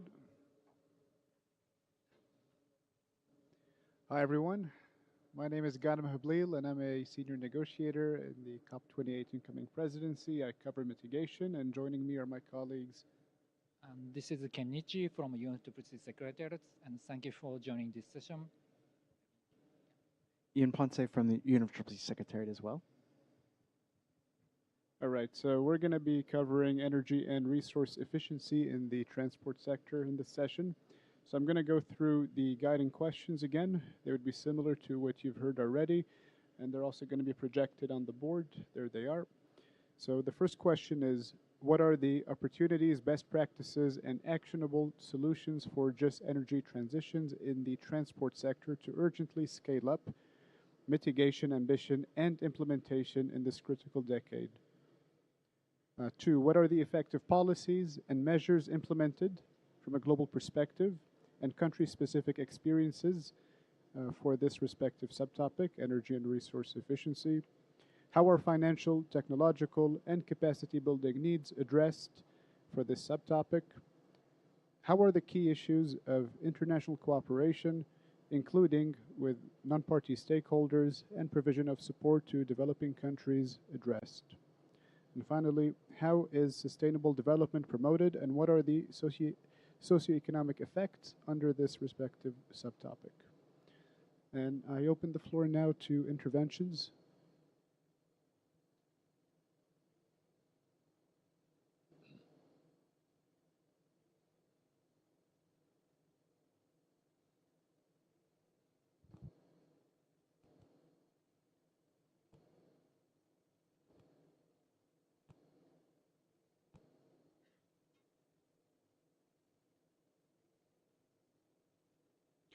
Do we have our experts online, Carla and Johan?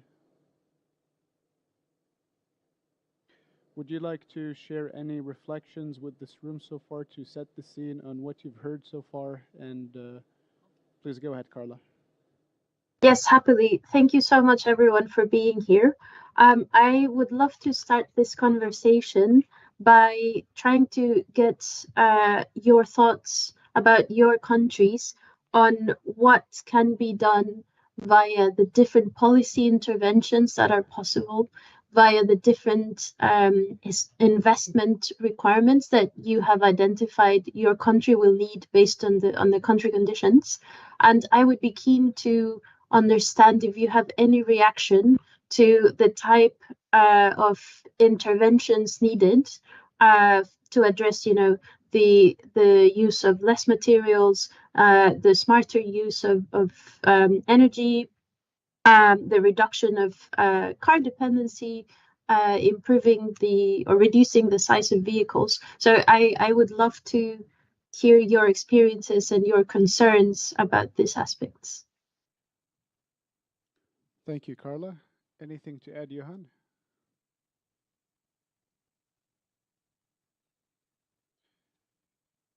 You're on mute, Johan.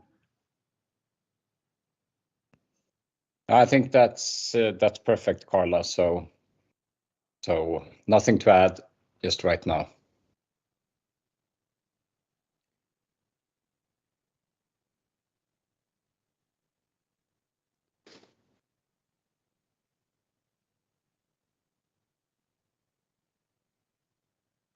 Belize, please go ahead.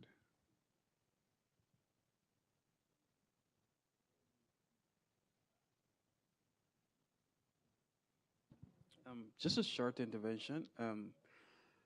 Relation to public transportation or collective modes of transport in many of our countries. I think there's a need for standards that many developed countries may not have. And I know that there are many countries that are trying to make that shift, including my country.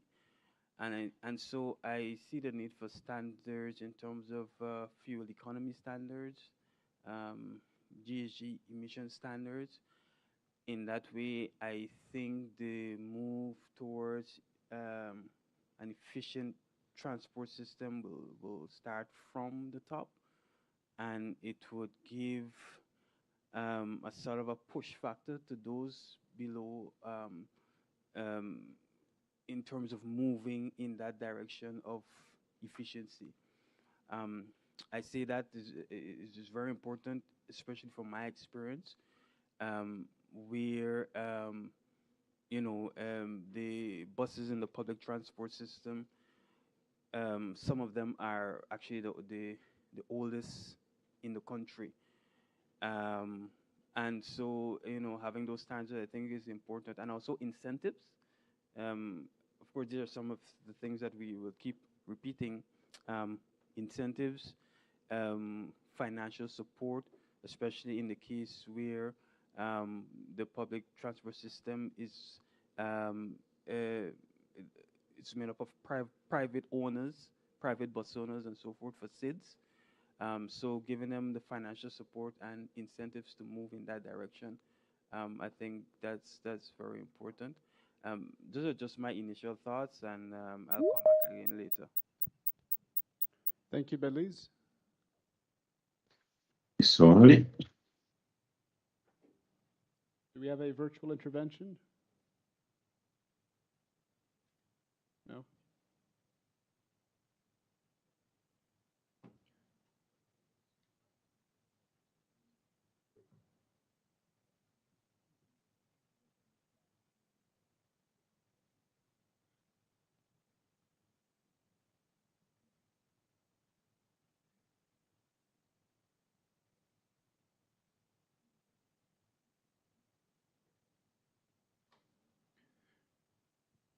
All right, so if nobody is taking the floor, so I'm going to prompt a further discussion on standards. So we've heard this in the previous two sessions that we are in, so this seems to be a common theme: standards on fuel economy, standards on greenhouse gas emissions. There was also a point mentioned on standards when you import and export, so there should be some mutual agreement on standards. So would anybody like to reflect on methods that work in achieving this, and not only establishing standards domestically, but also cross-border standards?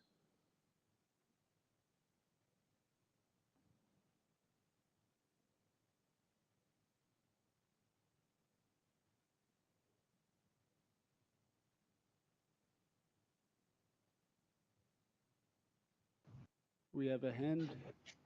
Dr. Summer, please go ahead.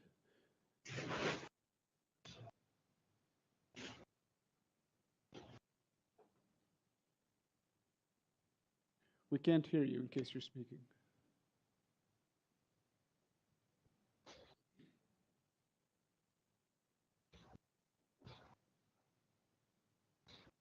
We still can't hear you.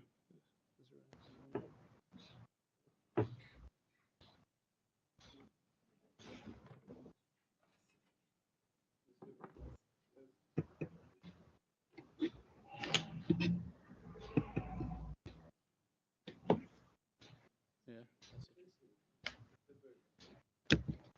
All right, any takers?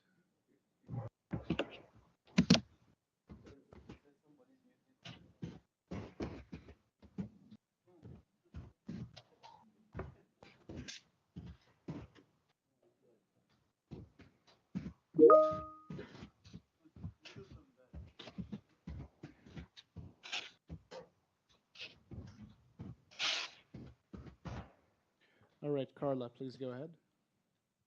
Thank you. I want to try a different method.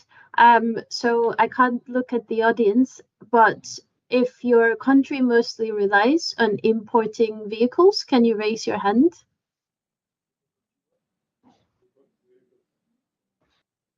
I'm going to need support from Ganim. Yes. Yeah, we count 12. 12. Okay, and if your country manufactures vehicles, I guess it's the rest. How many are there? Raise your hand. I count 1. Okay, so this is an interesting discussion. For those who are importing vehicles, would anyone be keen to share whether they are aware of the efficiency of them, what kind of measures are already in place, and what are your concerns moving forward as we transition to electric vehicles? feel free to pick one in the room if no one wants to go, Benim.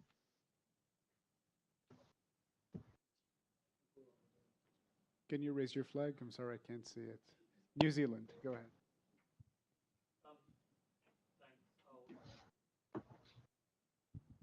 Thank you. I think that those were really good prompts. And I'll have a crack at breaking the ice. We import most of our vehicles. We don't have any, well, all of them. We don't have any domestic manufacturing of vehicles ourselves. And what that means is that in many ways we're a technology taker in terms of what's available for export to us. We have a long history of importing second-hand vehicles as well as some newer models. But what it means is that the technology which is adopted in the manufacturing countries feeds down naturally to us with some delay. We've since put in various vehicle standards around emissions levels and things like that, both for internal combustion engines, but moving towards hybrids and battery electric vehicles, and various policy incentives to move us along there. I guess there's a couple of points from an importer perspective to think about or to raise. And one of them is that for those older vehicles is what happens when the manufacturing countries move to, say, a new mode of production or displace old vehicles, and then where do those vehicles go? And on the one hand, that is it's a good thing in terms of having access to newer vehicles, but they're not necessarily the most up-to-date technology, and that if you're trying to stop that, then that has equity implications as you move towards making vehicles more expensive in your country. The second element is in terms of those newer vehicles. We're at the end of a long supply chain in terms of our place on the globe. And one of the issues for us is that often the business arms of those major manufacturing companies treat our entire region as one block. And say Australia has very different needs from New Zealand and very different needs again from the Pacific Islands. And so that's something that we have to, or we're beginning to contend with now as well. But I hope that's broken the ice a bit. Thank you, New Zealand. Dr. Samir, Egypt. You're on mute.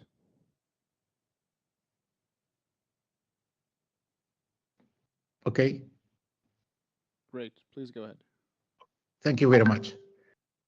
Well, regarding standards, in Egypt, we're trying, I mean, the experts are trying to have this kind of standards, not only for fuel consumption, but before that, emission standards must be there. But the problem, as usual in many countries, that such standards require fuel standards. And this is the point. Fuel standard, clean fuel is not, I am not saying it's not available. It could be available, but at a high price. So this is the main constraint. So the country cannot adopt such high emission standards. And again, we cannot think about CO2 standards without having first emission standards. So it's a matter of finance again. Thank you very much. Thank you, Egypt.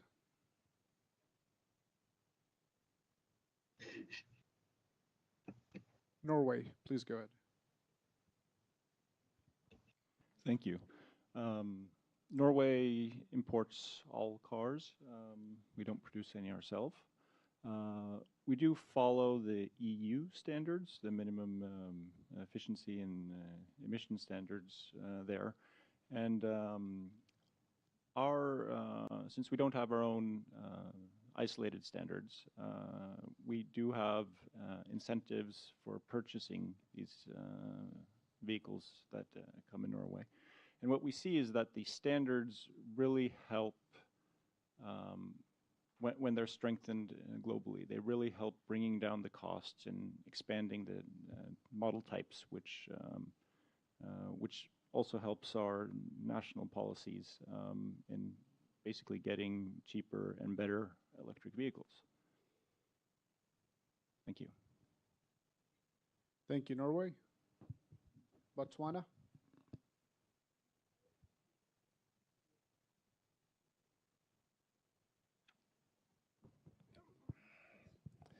Good afternoon once more, and thank you for the opportunity. Well, I just want to submit that you know, the internal combustion engine is an old technology, and it's actually well set. You go home, anywhere you go, you have a backup of you know, technicians who can actually assist you. So the transition to electric vehicle will definitely come in the form of an opportunity for, you know, development of a new breed of, you know, technical backup. So it is an opportunity that is there, and I think it will be more like aligned with other electrical appliances. We don't manufacture cars back home in Botswana, we import. But the standards that we are using, we have regional standards that we use, mainly driven by South Africa, which manufacture cars. But we have the view that, you know, adherence to the standards that may come with electric vehicle, it may come at a cost to the consumer. And we are seeing what opportunities are there to have incentives that can actually be afforded, you know, the consumer in this regard. Thank you so much. Thank you, Botswana. We have a hand in the virtual room. Carlo?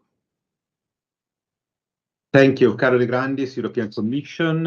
And well, as you know, it was partially mentioned before by Norway, we do have standards. It's different. What we call CO2 emission standards often refers to the OEM, so the standard in terms of performance of the fleet put in the market by a producer, a car producer. But we do have car labeling, which is already set in terms of emission of CO2 and overall energy efficiency, and we will have to reshape it according to the new scenario where the norm will be zero emission vehicles. We do not officially restrict to electric vehicles. We consider all zero tailpipe emission vehicles as compliant with a broad policy, but of course energy efficiency will differ. And we expect within the common market, but in other countries even before, to have in a range of 2 to 3 years, according to the projection by Bloomberg, a cost parity. So the issue will not be much the trade-off between cost and for new vehicles and standards, but really what is the overall efficiency of vehicle. And currently, the choice, as you know, for electric vehicle is a dramatic increase in the standards in terms of overall energy consumption, which is by a factor of 3.5 on average on the European fleet we see now. We expect even more in the future with progress on batteries, and not even due to the weight. But we will set a new labeling in terms of emission and energy efficiency in order to factor in the progress for the technology and the widespread opportunity provided by zero emission vehicles. This is foreseen for the next Commission mandate. Lastly, we do have air pollution standards, but these are a minimum baseline. So according to the timing, now we have Euro 6, we will have Euro 7 in place from 2025. So there will be additional standards in terms of reduction, notably of particulate matter and partially of NOx. So, but this will be not a performance standard, but a minimum legal requirement, which helps standardization of vehicles as well. Thank you, Carlo. St. Lucia, please go ahead.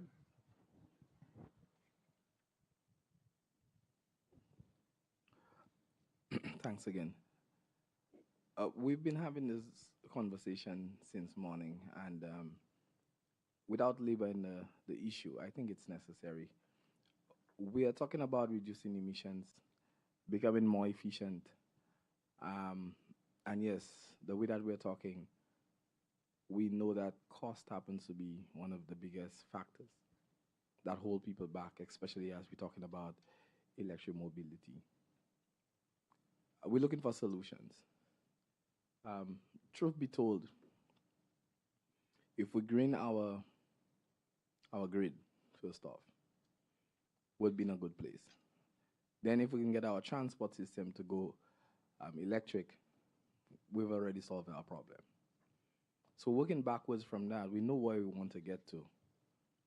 The difficulty is, how do we get there? But the conversation goes around, and it comes to me that we're talking about just putting things that are already ripe in the basket. But we have an option to allow for that cost effect to be normalized. We're talking about retrofitting what we already have in place.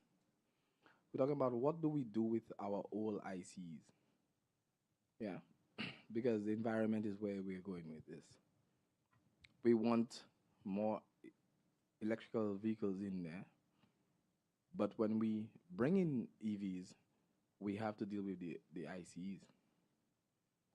So a plan in the short term could be to change those older ICs into the electric cars that we're talking about.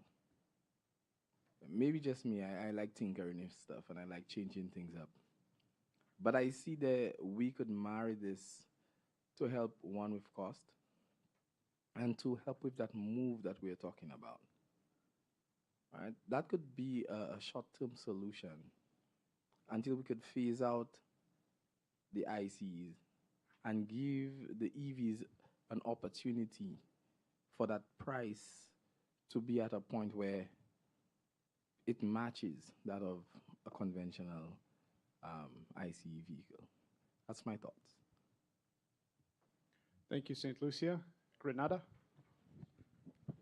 I'm sorry, Sweden had their flag up first. Sweden? Thank you. I think it was an excellent way of breaking the ice, dividing the group into countries or parties that are dependent on imports and countries that are still dependent on imports, but that also rely on domestic manufacturing. I just wanted to come in with an intervention and an example based a bit on the previous speaker from the Commission when it comes to how the car industry is one of the most important industries to view from a value chain perspective. So although manufacturing will happen in some parts of that value chain, it is in very few cases the fact that all of the value-adding activities will occur in the same geography. And what we see in the Swedish car manufacturing sector at the moment is the push for zero-emission vehicles. So it's super important not to get stuck in only discussing BEVs, but instead start talking about CEVs. And what this has actually led to is that we see strong subclusters in the car value chain being accelerated and grown within Sweden, as well as the European Union. You have the discussion around fossil-free steel. You have the discussion around sustainable batteries. And you have the discussion around systems that accelerate a transition to these vehicles. So the Swedish example shows that by taking the value chain into consideration, change can happen quite fast. Thank you. Thank you, Sweden. Grenada? Yeah, thank you. Thank you. I just wanted to take a flow to support what I heard from St. Lucia, my colleague from St. Lucia. I think is bang on. The question here is, we may be replacing, are we replacing ICEs with electric vehicles? Are we adding, growing electric vehicles, of course, and also having growth in ICEs, which cannot help us. So I think we have to find a situation where we have to deep into the circular economy for the ICE vehicles and find a way to get rid of them as much as we can. Replacing a vehicle, an ICE, from country A to country B does not help us. So I think we have to have a total protocol to get rid of ICEs across the globe. So sending them from developed to developing countries doesn't help us as a global economy. And feeding the demand with both ICE and electric vehicles does not help neither. It does not reduce the carbon footprint.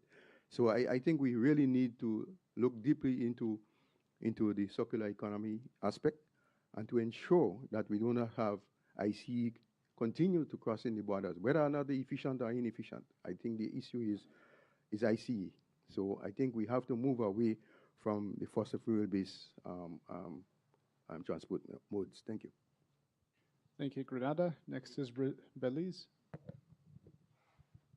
Yeah, I just want to follow up from my colleagues. You know, I of course I think there should be a push towards ICEs, but in my mind I'm thinking, I don't know if everyone is like me, but I think everyone would want, not towards ICE, towards electric vehicles. I think most people would want an electric vehicle, but if they're like me, maybe they can't afford it. I'm thinking that's the issue with most people. And so I think the bigger issue is how can we incentivize the adoption of electric vehicles in our countries? How can we give people the incentives, the tax breaks? How can we lower the cost? I really think that's a key issue. I would throw away my ICE vehicle today if I could get an electric vehicle that's fast as a Tesla or something like that, right? And so I really think that is key for countries. In relation to efficiency, we were talking about efficiency. And just to reiterate what we spoke about earlier in other groups, the push towards reliability and efficiency in the public transport sector, I think is key for efficiency also. I always have this picture in my mind, one bus with 50 people compared to 50 cars with one person in each car. Which one is more efficient? Of course, having the bus. And so making the system more reliable, I think will be very important so that people can have faith in it. Because actually it would be cheaper for me to catch a bus to move from point A to B than to drive my car. And so I think that's cool, that's very important. I was speaking to another colleague earlier in terms of efficiency also. And same Spencer, very smart guy, and what he was saying is that even as we use electric vehicles, we still use fossil fuels to charge them, even though we have the infrastructure. Fossil fuels are still used to power that infrastructure. And so, maybe there should be a push in our countries for solar charging stations. I know that's another step. In many developed countries, we don't have that sort of, we don't have that. We're still using the power company to supply power to those charging stations. But I think a move towards solar charging stations in our countries will help in reducing the amount of fossil fuels we use overall, even in charging electric vehicles. Thanks. Thank you, Belize. Norway.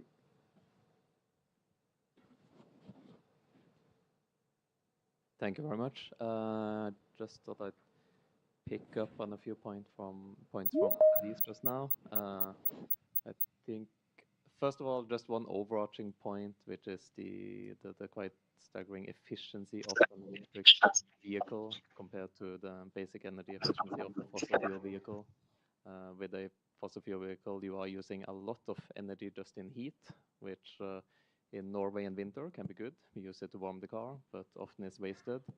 So just as an overall, looking at what's most, the best use of the energy can be a bit complicated.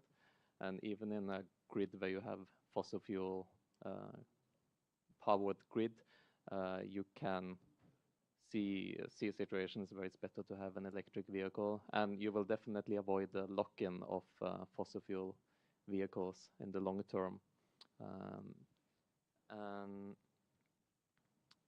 I also wanted to mention, because there was a talk of the resource efficiency and standards within categories, and one policy that helps with this in Norway is the costing of different weights of cars. So basically, the heavier your car is, the more you have to pay for it. And this goes across both fossil fuel vehicles and electric vehicles.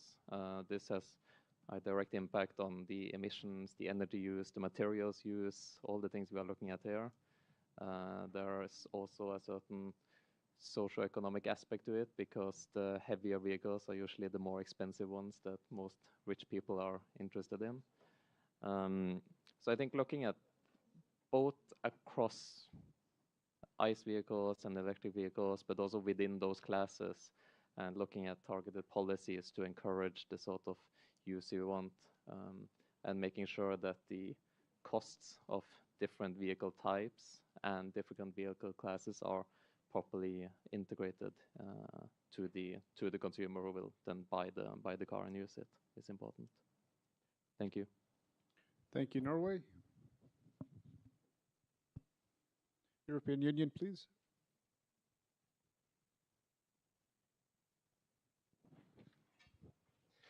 Yeah, thank you so much, and also thanks for the comments already made by colleagues. We would like to agree with the colleague from Grenada, actually, in terms of the point on ICEs, and that brings us back to the point, and I might sound like a broken record here now for all the people in being now in the third breakout together with us.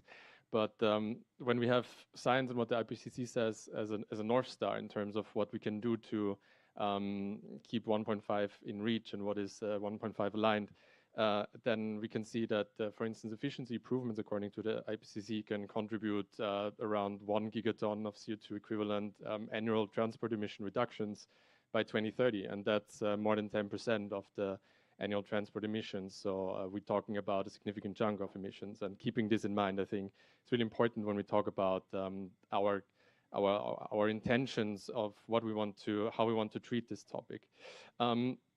From an EU perspective, there are several actionable solutions that we see, and we heard already a lot in the room. One that we would also like to highlight is, of course, the digitalization does have a role in the when we talk about energy and resource efficiency. So, for instance, linking efforts of increasing energy and resource efficiency with intelligent transport systems is quite vital to increase safety and tackle emissions at the same time, and for instance congestion problems, because this can also be something when we talk about carpooling, when we talk about micromobility. All of these aspects are or can be seen in a much broader spectrum of a community, of city planning, of urban planning, and how all these different elements can contribute to increasing energy and resource efficiency.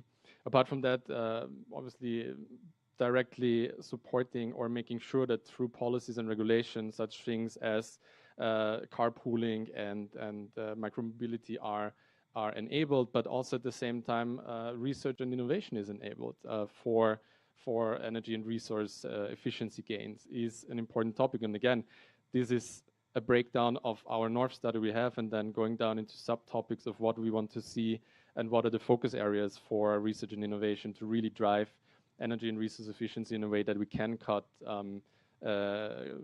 transport emissions by 1 gigaton CO2 equivalent by 2030 because of energy efficiency gains. What we're doing, and we heard some examples from the EU already from colleagues, but one example that is worth highlighting, because this also came up now from other parties, bringing in the recycling element, the circular economy element, and so on and so forth. From an EU perspective, we do have the directive on end-of-life vehicles in place. That is a directive that already foresees right now that 90% that a 90% capacity, 90% recycling rate is reached for cars when they reach their end of life cycle. and that certain elements such as magnets and so on and so forth are directly reused. So there is this circularity or this recycling element already in there. And this directive is currently being revised, and there's a proposal on the table that, for instance, also talks about ensuring that at least 25% of plastic used to build a vehicle comes already from recycling, and also considering the end of life cycle of cars, ensuring that cars that are not ready for the road anymore are not exported to third countries, but really taken care of and recycled within the European Union. So also contributing to this. Another EU example that we wanted to highlight is when we talk about energy efficiency and resource efficiency and how can we implement it. Obviously, public procurement does come in, and there is the Clean Vehicles Directive that we have in the European Union, which does promote clean mobility solutions in public procurement, as the name is already telling us. And from January 1st, 2026 onwards, only zero-emission vehicles will be considered as clean mobility under this directive. And again, this is an important element because when you have the public procurement in place that is promoting this type of energy-efficient solutions and resource-efficient solutions, then this can be driving the demand by consumers and by businesses as well. And those are just two other examples that we wanted to highlight from our position. Thanks. Thanks to the European Union. Any reflections? Carla, go ahead. Thank you so much. This contributions have been very, very valuable and have really set the scene of what we're trying to achieve here. I have a lot of takeaways. I don't quite want to summarize them yet, but I want to stimulate a discussion on two fronts.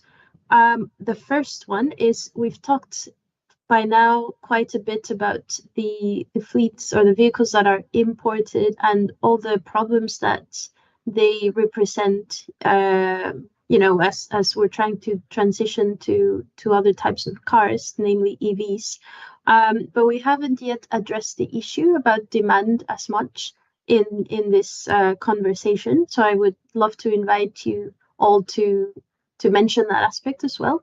Obviously, as I think it was Belize who mentioned they would love to have an EV instead of an ICE. Well, what happens if you actually don't need to, build that desire of having that car? So how do you see that being stimulated in the countries?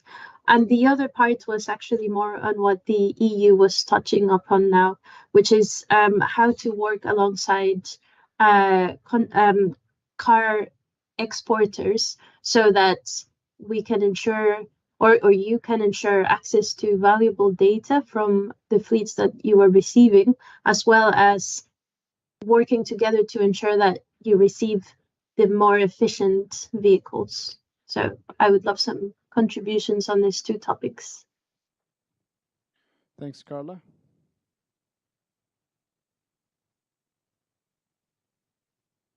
Norway? Followed by Grenada. Yeah, so we in Norway, we've seen projections on how a zero-emission transport sector would look like in 2050 with growth and if we keep the transport volume constant. And we see that by following the avoid, shift, improve framework and by reducing the transport needs, we see that even though emissions would be zero in 2050, we see that the energy usage of increased growth in the transport sector would make the energy needs much higher. We would about use 15 terawatt hours of power more, which certainly would put more stress on our power system, and it emphasizes the need to not only think about improving the vehicles, but shifting and avoiding as much as possible. Thanks, Norway. Granda?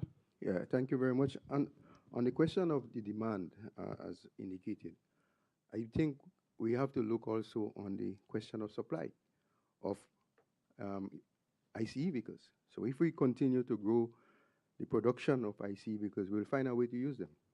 So that we also look at the supply side of all the ICs as well as the demand. And I agree, demand management could be a critical issue here.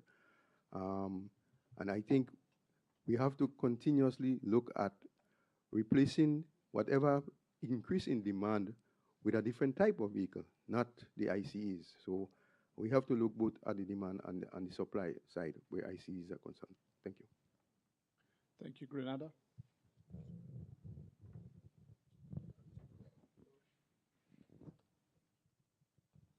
You have someone trying to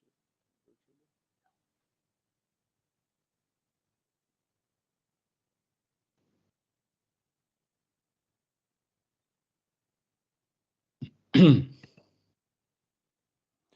Johan, go ahead.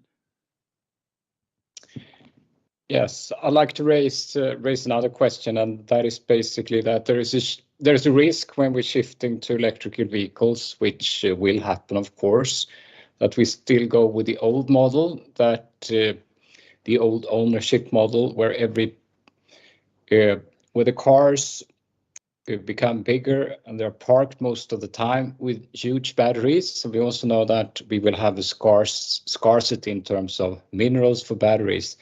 So what is the opportunity now to actually take the opportunity to go to shared models? Because the cars are parked most of the time. Can you see outside of 100 cars just parked, not being used? So I'd like to see from the countries where there is an opportunity to actually accelerate the next generation usage models and also mobility as a service, which I think is an enormous innovation opportunity when we're shifting to electrical vehicles.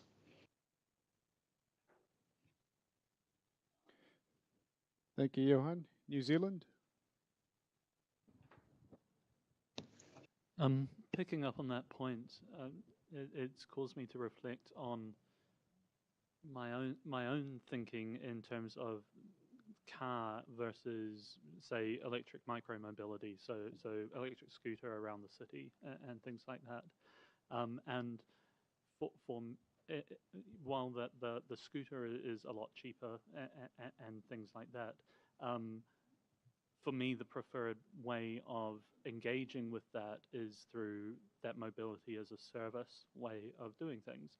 It's actually less usable for me to own a scooter because then I have to make sure it's with me at the place I want to use it. Whereas if I can look on my app on my phone when it's rainy outside or something like that and I need to get a few blocks over, I can do that instantly. And so that's an area of choice. Whereas with a car, in some ways, because I've been a car owner, I've already sort of psychologically sunk that cost of car ownership in terms of having to warrant it and upkeep it and park it and then find a park and a place to keep it safe when I move it to somewhere and then go and find that and then plan my return journey around that rather than have that that mobility as a service concept. So I think that's a really interesting point you raised there, Johan. Thank you. Thanks, New Zealand. Belize?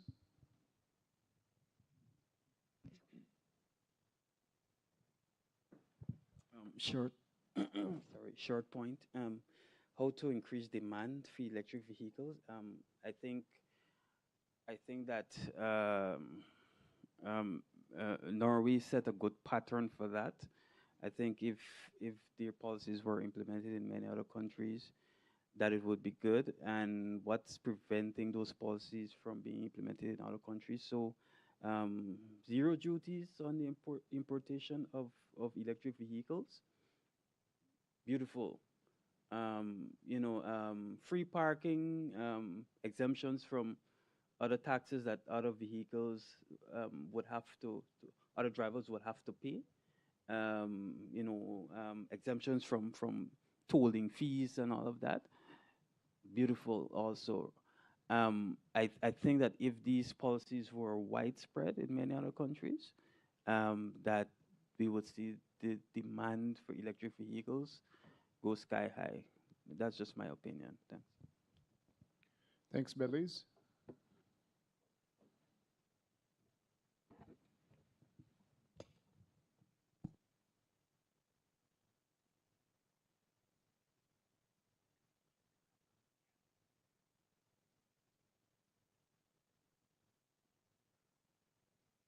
Carla?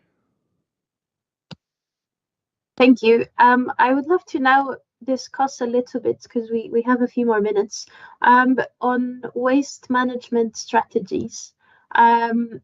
This was raised as an issue in different aspects. So I would love to know if your countries or any companies that you know of or other institutions have helped set up measures to deal with ICE waste and other vehicle waste that you find innovative and you see, potential for growth, but also potential for sharing knowledge amongst yourselves. Thank you, Carla. Any answers to Carla's question? Norway?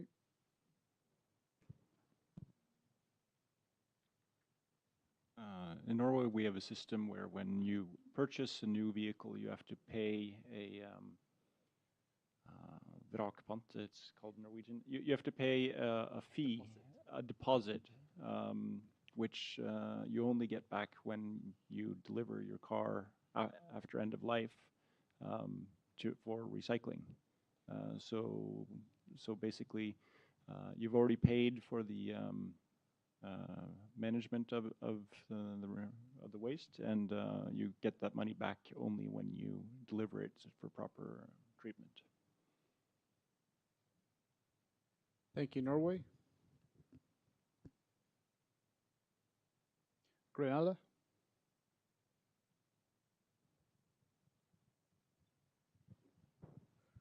Thank you very much, and thank you, Norway, for this. This is a really excellent example. But for us in small states, small island states, waste management is a very key issue. Well, maybe the only positives here is that we may have to look at regional approaches or sub-regional approaches to get rid of ICE waste, because of this whole question about the quantities and scale is also an issue. So maybe what we could put forward here is that there might be ways that small states might want to have regional and sub-regional approaches to deal with the issue of waste management. Thank you. Thank you, Grenada. With that, I think we can begin to wrap up. So I'm going to defer to our experts, Joanna and Carla, for any concluding remarks, anything that stood out from this session compared to the previous sessions, or any reflections from what you've heard from parties. The floor is yours. Thank you. Thank you so much for this insightful session. I'm glad we managed to bring out a lot of issues and find ways to make this discussion very rich. So I'd like to start this summary by addressing the key areas that I think we need to take forward in our thinking and design of policies and interventions. So I think there was a lot of discussion around how to manage this old fleets versus new fleets, and how to then take a step back and think of decreasing the demand for ICEs, increasing the demand for electric vehicles. But further than that, think of mobility as a service. And I think there's still a lot of innovation that needs to happen, and a lot of country reflections that need to happen, so that these measures are taken at a level that is contextually appropriate for the country or for the region, the cities, and so on. And I think this is really key. As well as that, we found that there might be some levers that importing countries can exercise, as well as some collaboration that can happen between importers and exporters, so that they work towards higher responsibility, higher efficiency of the fleets, and also sharing the standards that are being developed. Because at the end of the day, as the standards become higher and more efficient, then overall we will see the fleets shifting, of course, provided that we manage other aspects like the weight of the cars and the efficiency and so on. So these are key for me. Additionally, I think the parts about incentives and financing are really key, and we probably touched upon them a little bit, but I'm sure there's more to know about in that side and innovating on the financing side as well. We also need to think about managing the existing stock versus managing the waste. There are some really great interventions there. Thank you, Norway, for sharing the types of intervention that you do. And finally, I think managing innovation seems like a really important point to take away. And this innovation can happen in old fleets, how to, make sure that you still get the value out of them while you're doing the transition, how to do waste management. That question about whether solar charging was something important. I think there's innovation that needs to come from countries that have, in this case, high solar resources.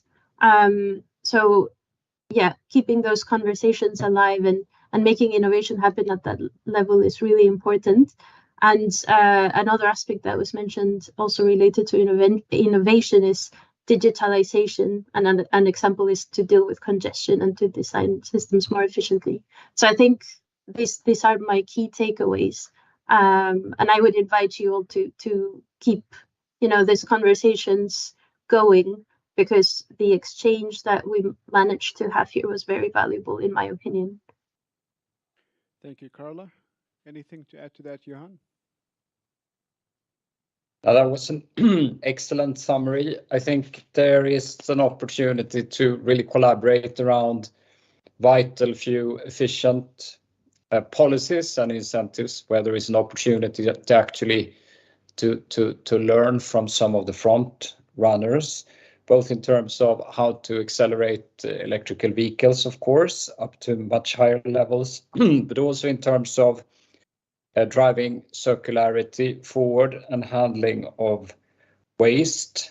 And where I've already highlighted, I think we need much more innovation is actually to move to sharing of electrical vehicles, because we also need to share the batteries, as far as I see it, and to move towards mobility as a service, which I think require new type of policies and incentives. It was also highlighted that it's possible to move really fast if we encourage collaboration in value chains, as was highlighted before, where companies can go much faster if you're working all the way from batteries to low fossil material to circularity, electrical vehicles, and so on. So I'll stop there. Thank you. Thank you, Johan. And with that, we're going to conclude the session. This is an hourly reminder that ADGM is inviting all of you to dinner at 7 at Loca, right next door.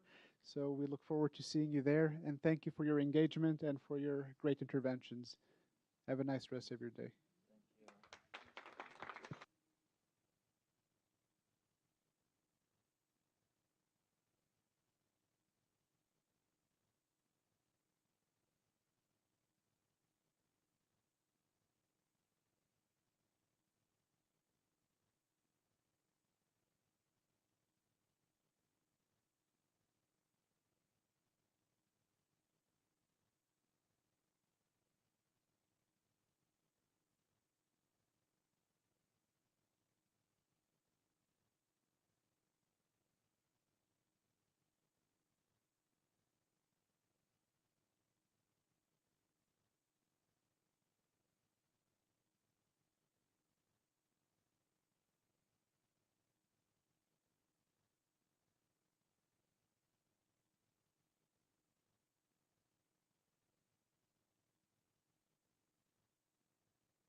Hello, everyone. Yeah, we're going to start at past again. So a little 5-10 minute break.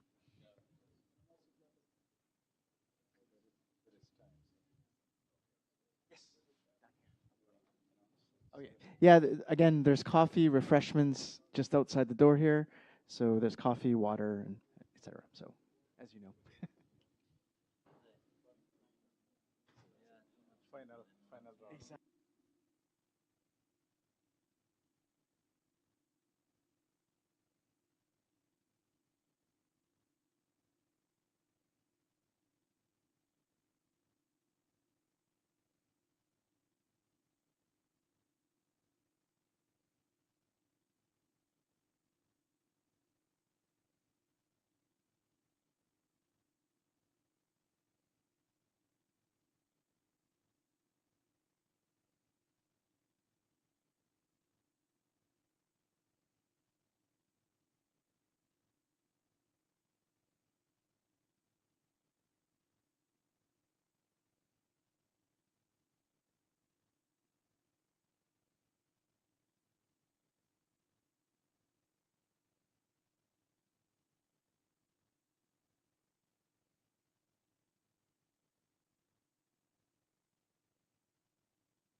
All right, we are kicking off the last session of today. I know we are all tired, so please bear with us for another hour to discuss, in fact, most interesting topic of today. Okay, let me present it that way. About low and zero carbon fuels. And being the last session, I think you have already had these first three sessions: transport modality, energy efficiency, electrification. What remains is the low and zero carbon fuels, especially in the road transport sector, very complementary to electrification solutions. We will have the same group of questions that we are looking for feedback from you, especially on barriers, opportunities, and solutions. Your experiences in the countries in promoting those solutions, any roadmap plans or actual work on the ground happening at the moment, but also your experience in implementing those solutions, especially what are the key challenges that you're facing with and how you have managed or were not able to manage to address those challenges. We want to hear success stories as much as failures, if there are any in the room. Obviously, bioenergy is very central to the discussion, but together with hydrogen and e-fuels, these are central topics to our discussion in the next 1 hour. So I would like to kick off the discussion with a volunteer to start the conversation with us. Who wants to start?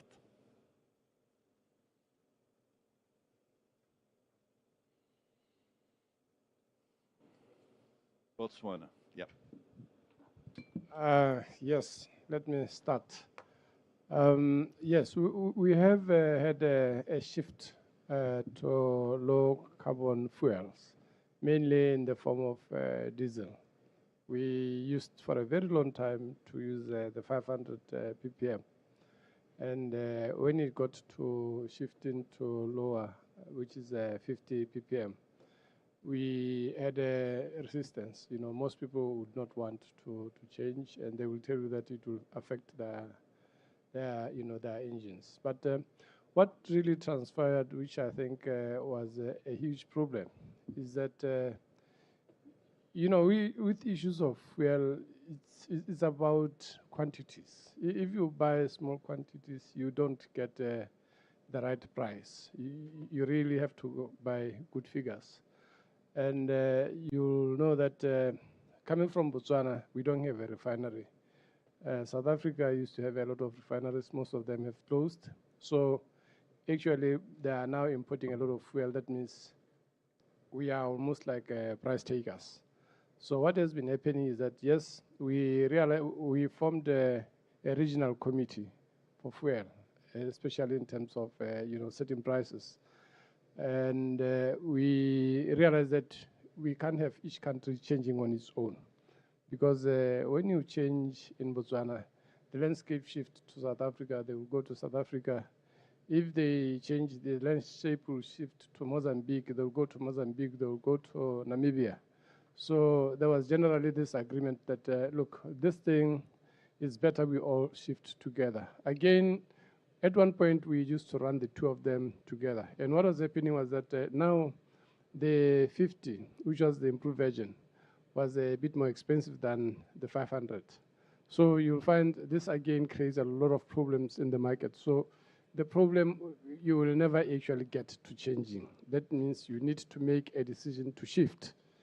And eventually, we shifted. Everybody is currently using the 50 ppm, and we are talking with our partners in the SADC to change to 10 ppm. So the whole process of shifting to lower fuels has got cost implications.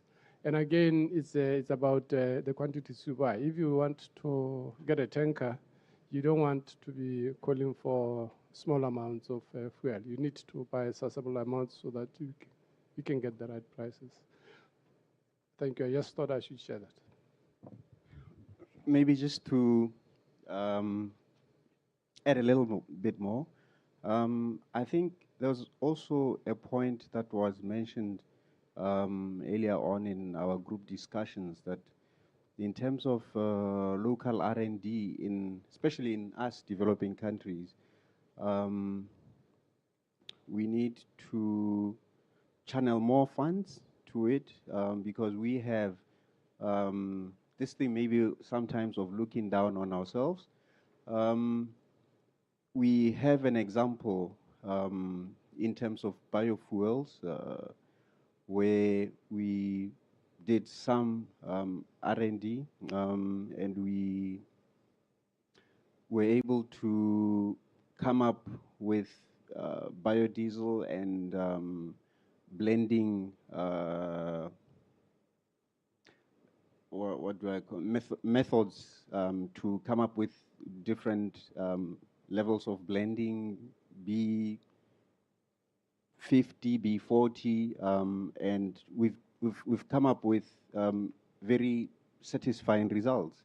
Now the small issues that we face are, for example, issues to say if we have done research in terms of coming up with different plants that are found, indigenous plants, that we can extract some of the oils from. Then there's issues related to food versus oil security and things like that.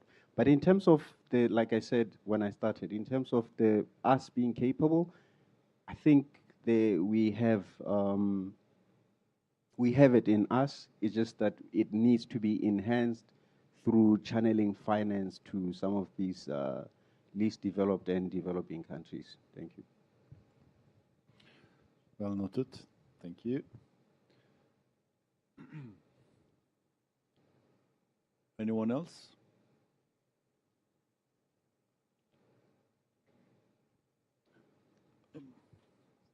Which country, please? Thank you. Tajikistan. Tajikistan. Tajikistan.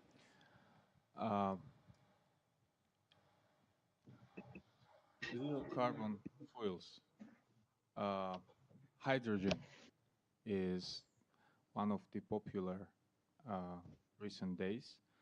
I was in Berlin this summer talking with the Minister of Environmental guys, and they also have a center for some assessment or evaluation center which is dealing with the hydrogen technologies right now. And the issue with them is, so hydrogen is extracted out of the potable water, and they also lack of that potable water to be used to extract hydrogen in the scale that they need in order to replace it with the fossil fuels or whatever. At the same time, Tajikistan contains 50% of the Central Asia water conservated in the glaciers. And we are lacking the technologies to extract hydrogen, to use it, and still the point is on a technology transfer, which is very much important in this field to have some progress, because there are a lot of papers, a lot of very useful things, very useful technologies to be used, but they lack of raw materials, and there are raw materials which are available 24/7. And the thing is just to connect both through the pipeline of the private sector or public-private partnership to be used efficiently. Thank you. Thank you very much, Tajikistan. All right, we have someone online, Dr. Samir Mowafi from Egypt. Okay, can you hear me? Yes, we do. Okay, thank you very much. Well, I am here. I'm going to highlight the Egypt's experience in low carbon fuel, I mean CNG in specific, where we have a successful long story with using the CNG. We started about 30 years ago by a small number of conversions and a limited number of fueling station for CNG. Now we have more than about 400 fuel stations and more than 100 of conversion centers. In 2020, the Egyptian government has initiated and launched a very ambitious program. I hope you can see me now. Okay.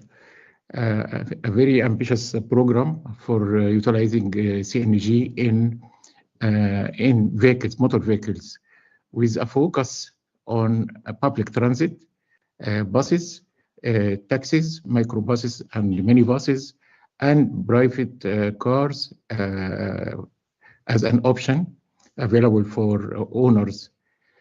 They target in that program a huge amount, about 250,000 vehicles for replacement and about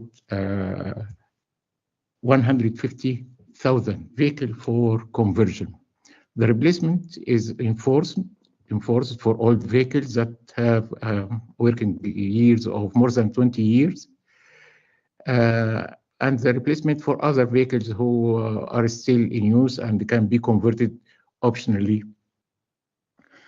The program is going on since 2020,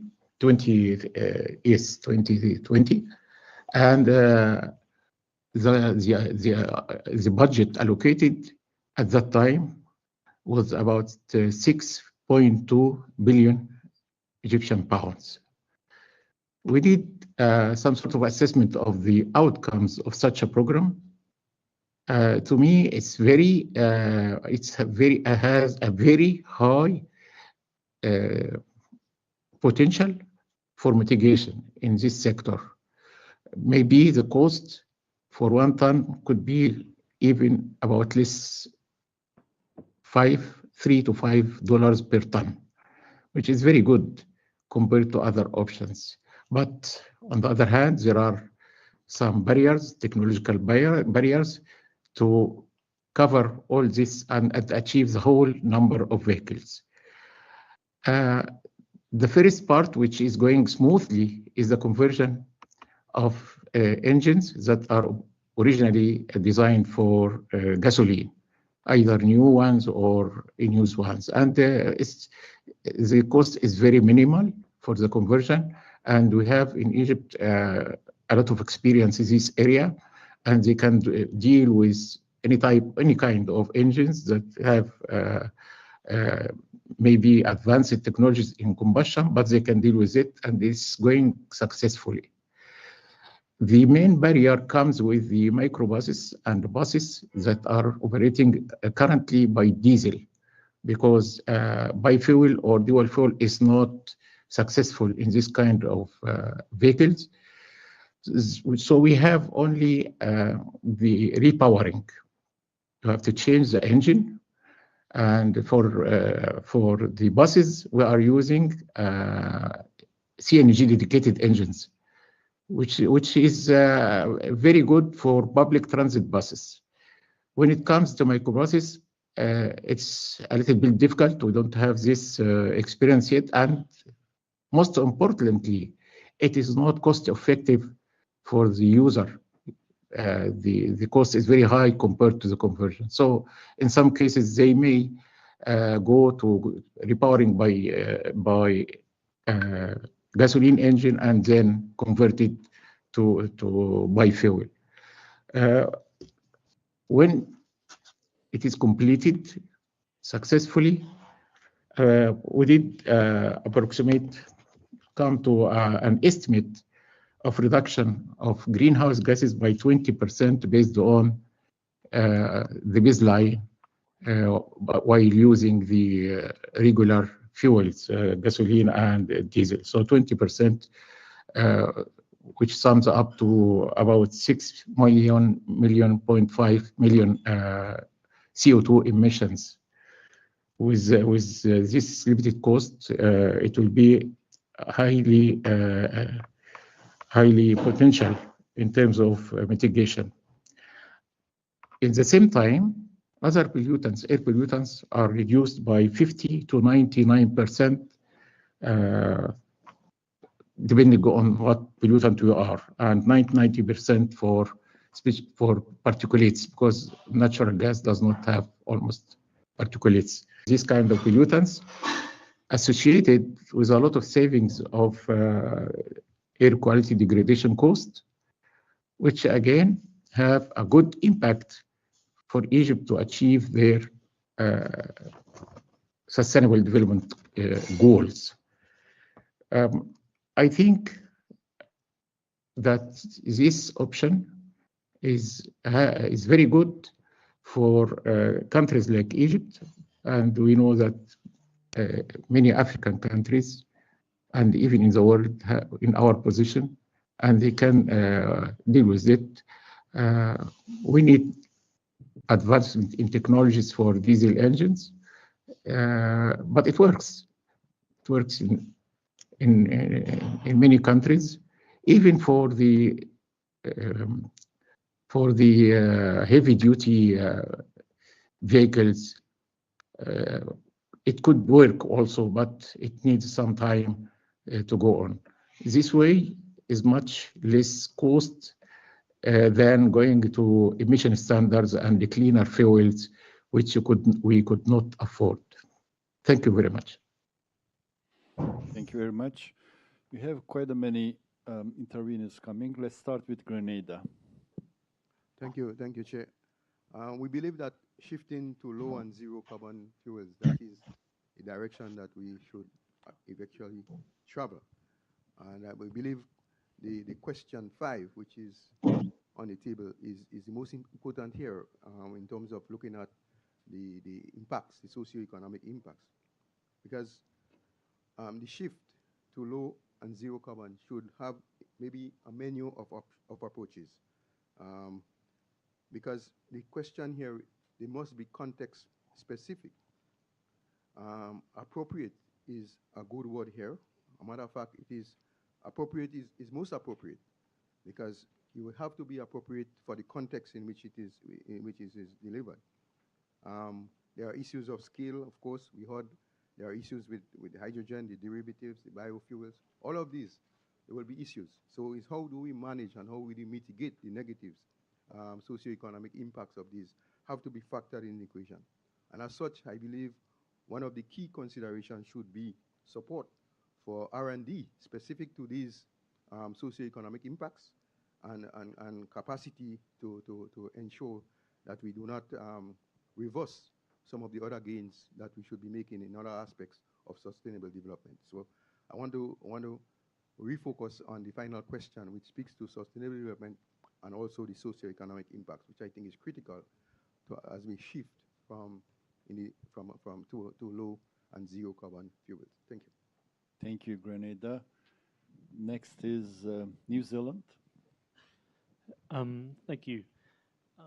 I tend to agree with my colleague from Grenada there in terms of the context and the range of options that we have available to us in this low and zero emissions fuels space.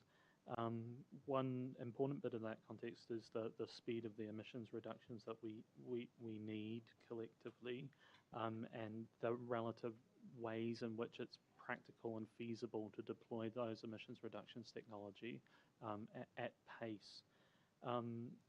One of the key things for us, though, I think is, as we think about these different options, is what are the applications that we need them for, and that there are distinct applications for fuels, whether it's we just need an energy carrier we need something which caters to energy density, or the energy density of a powertrain with the engine weight combined in there as well. And then that sort of impacts what's desirable hugely. Another thing which impacts what's desirable is also what the state of the ecosystem around each of these fuels is, whether it's things which are being widely deployed already in terms of, say, renewable energy and electric vehicles, and it's a question of how we do that faster, or if it's things where the entirety of the ecosystem, there are components of it which needs further research and development to bring it to maturity there. And that, coupled with the applications question, sort of comes to that point of with some of these for us, sort of, is the juice worth the squeeze? Is the effort worth the cost, or the waiting for the perfect in lieu of the good today, if that makes sense. Just the last point that I'd make is that one of the things that we see as distinguishing some of these fuels as well, and this sort of touches on that sustainable development space as well, is how they can impact a country's terms of trade, where that trade flow is going, or whether it's now sourcing energy from within that country when it would have imported fuel in the past. I'll finish there. Thank you for the time. Thank you very much. Norway. Thank you. I think, yeah, I'd like to kind of follow up on the two interventions that just came, and talk about the use cases for these alternative fuels. I'm sure everybody is tired of hearing about Norway's electrification, so I'll be talking about another attempt that was made. Because, like we mentioned earlier, the main driver for Norway's electrification was a heavy costing of fossil fuel vehicles, internalizing the cost of that. So that opened up the area for both looking at electric vehicles, but also other opportunities. So some years ago, we had a small fleet of personal hydrogen vehicles operating in Norway. But the experience for us was that, mainly driven by cost, it was just more expensive to have these cars running on hydrogen than the alternative you could get from an electric vehicle. Even when looking at the use cases of quite long drives across mountainous and cold terrain, the use case was not really there. And similarly with the cost of energy, which is going to be a scarce, well, which is quite a scarce resource for everyone. And we've seen since then, we've also seen that the development in battery technology has continued to encroach on areas where we thought we'd need hydrogen before. So there's been estimates that using hydrogen or ammonia or synthetic fuel instead of electricity for trucks would have 2 to 3.5 times the energy consumption that you need in the long term. I think this is for 2050. So that's trying to account also for the technology development of both segments. That being said, we do see that there are cases where we do expect hydrogen in the form of hydrogen or ammonia or even e-fuels to be relevant. And Norway is already employing a hydrogen-driven ferry, which is a quite large machine that carries many cars at the same time. So then you need that energy density, and you'd need to operate that on a battery. The battery would basically make the whole thing sink. So we are seeing that, like, the use cases have been shifting through the years, and we think it's important to have a forward-looking view to where it makes sense to employ the different fuels. Thank you. Thank you very much. Ukraine. My name is Darina. So in Ukraine, by this point, there probably has been most of the interest in hydrogen. So of course, during war, there is no construction going on, but there are some regulatory developments. And we see at the first stage the main primary market as exports to the EU. And we have signed some agreements on strategic partnership, and because the EU will not be able to meet its internal demand with internally produced green hydrogen. And we also have some infrastructure that could potentially be used for that, and potential of renewables. And so there currently are some studies on the possibilities of repurposing the natural gas network and gas storage, because we have 30 billion cubic meters of gas storage in Ukraine. So transportation, of course, will be the biggest issue. So that's why the projects at the first stage should probably be either in Western Ukraine, where they could be transported to the EU through the shortest routes, or in Odessa region in south of Ukraine, and then transportation by the river also to the EU. So internal market, of course, might be an option as well in the future, but currently the carbon price is too low to stimulate that. And of course, we are cognizant that hydrogen is not a silver bullet. And recently, IEA has downgraded the role of hydrogen and carbon capture as well in its net zero scenario. And I would also want to share some doubts on e-fuels. I think we also should not put too much of emphasis on it, because it's often used as an argument by the industry against the ban of IC cars. And I see kind of many problems with that, because, well, first, one of the components of e-fuels is hydrogen, and it's quite expensive. Green hydrogen is quite expensive, and it might be better used for other sectors that are harder to decarbonize than cars. And the manufacturing is very expensive and energy intensive. And so, for example, using e-fuels in IC cars is 5 times more renewable electricity than running a battery electric car, according to some research.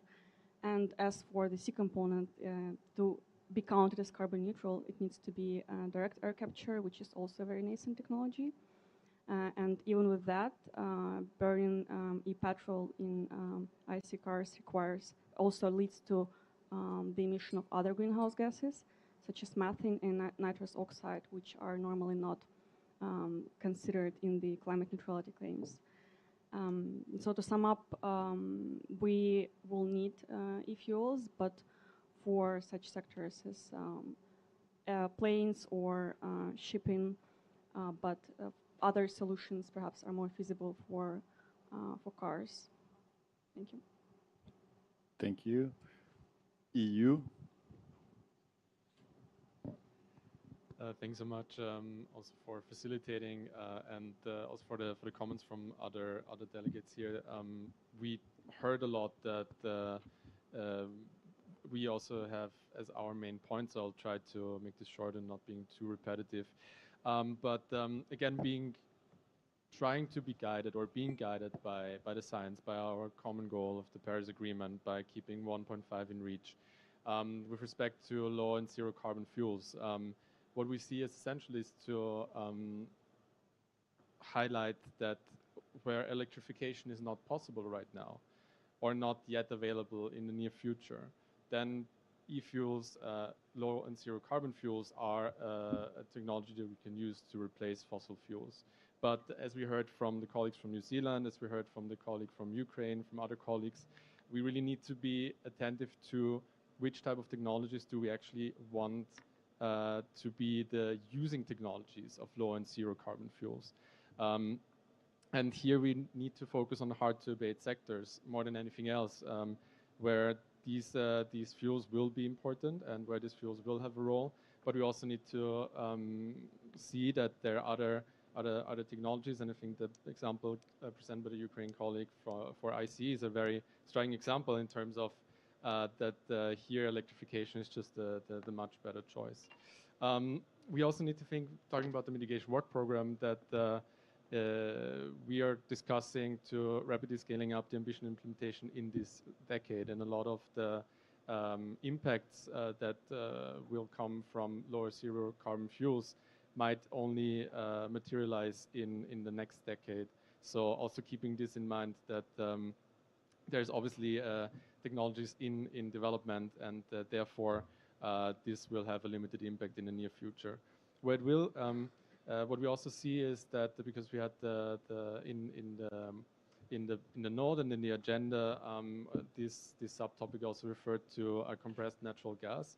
And from our perspective, seeing again science, we don't consider compressed natural gas as a low or zero carbon fuel, just for the fact that it's when you consider the life cycle emissions, when you're including upstream and fugitive emissions, it's not significantly less pollutive or not even less pollutive than diesel, for instance. So those are, so from our perspective, this is an important point to consider here as well. So when we talk about the sectors or when we talk about the technologies that should use those type of fuels, then obviously aviation and maritime comes into mind. And here, what we are doing from the EU side, or what we see as the important points from the EU, is again, as in other breakouts as well, strongly invest into the research and development in the specific fields where we see that this type of fuels will be important. Also in areas in fora like this one, but also other fora, to share and present use cases of hard to abate sectors and how these type of fuels are used there, and using policy and regulation to create the enabling conditions in the respective markets. So to incentivize, for instance, certain developments and so on and so forth. Just to give a couple of examples what we're doing within the EU to go into this direction.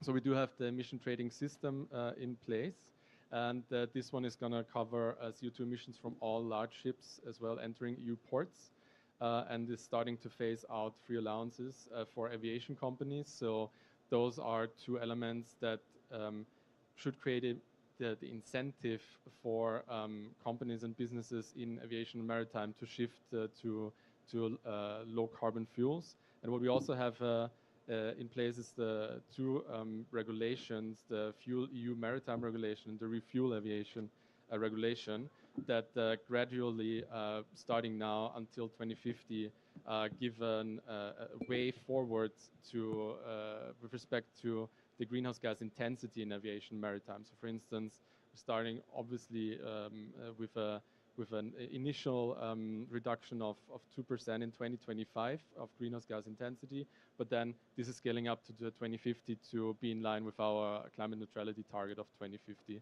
as well. So just to give that as a couple of examples from our side.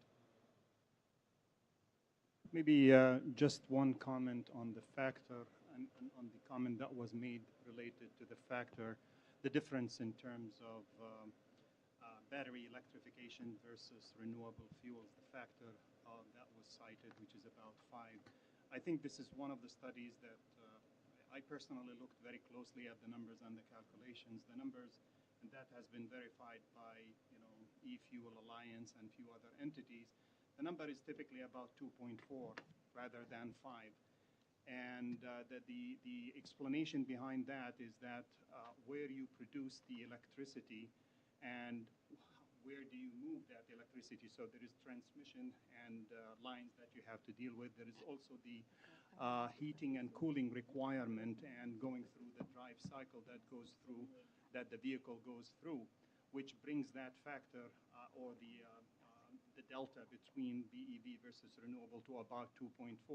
This factor can actually be improved further if renewable energy is produced in countries where you have hybrid renewable energy, meaning that you have a combined system with solar and wind energy with significant, with very high capacity factors that can reach in some regions up to 70%.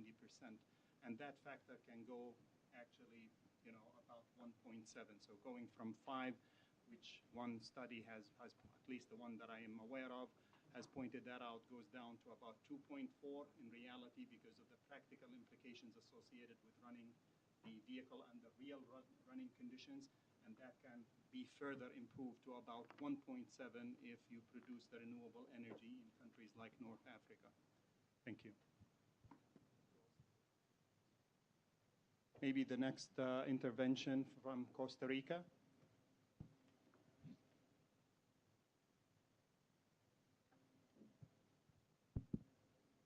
Thank you.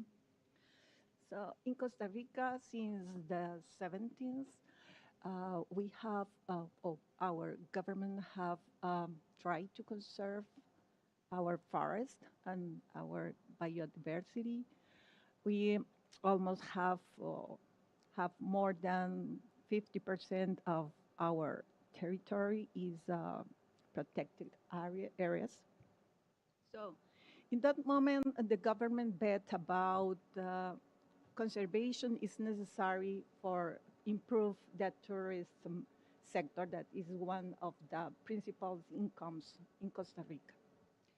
So nowadays, we also have the carbon market and anything and others like conservation service, and they people the owners of the property have this kind of environmental service is an income for, the government paid every year to the owners. So what I mean, I think in many of our countries, what we really need is that sensibilization. It's necessary to reduce the emissions, yes, it is. But how you, like, I don't know if I can say get down the different strategies, plans, if our population doesn't know about it. For example, like I said this morning, we need, and this afternoon also, I talk about the sensibilization about public transport and the use of biofuels that we have invested like 10 years ago, and the government have to quit the use of biofuel because this is lack of information in our populations. So we have very interesting NDC. We have a large term strategy. But how many people in Costa Rica knows about these actions, plans, strategies? I think we need to scale down to switch to go to the final stakeholders that is going to be our population, isn't it? That is what I think. As we have in our countries in this kind of activities, we have really good ideas, but finally, who is going to put this action? Our population. I think for example, in Costa Rica, we need to improve, to get better in this, filling this gap.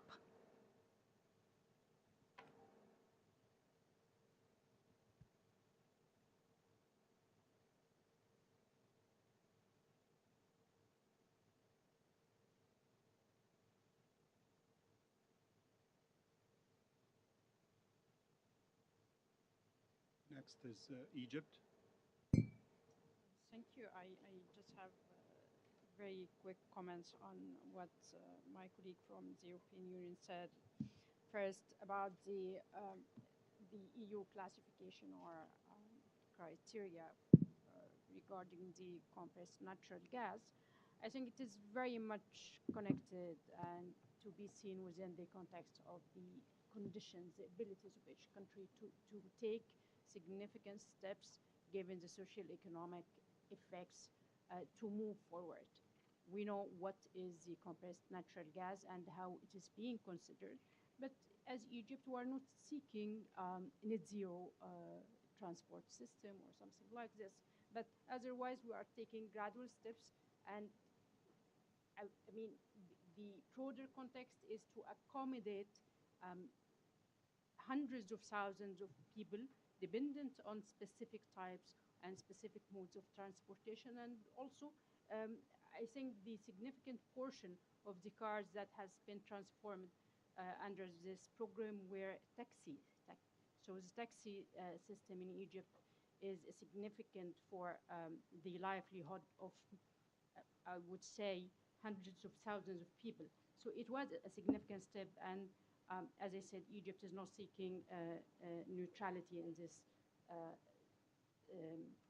sector at all.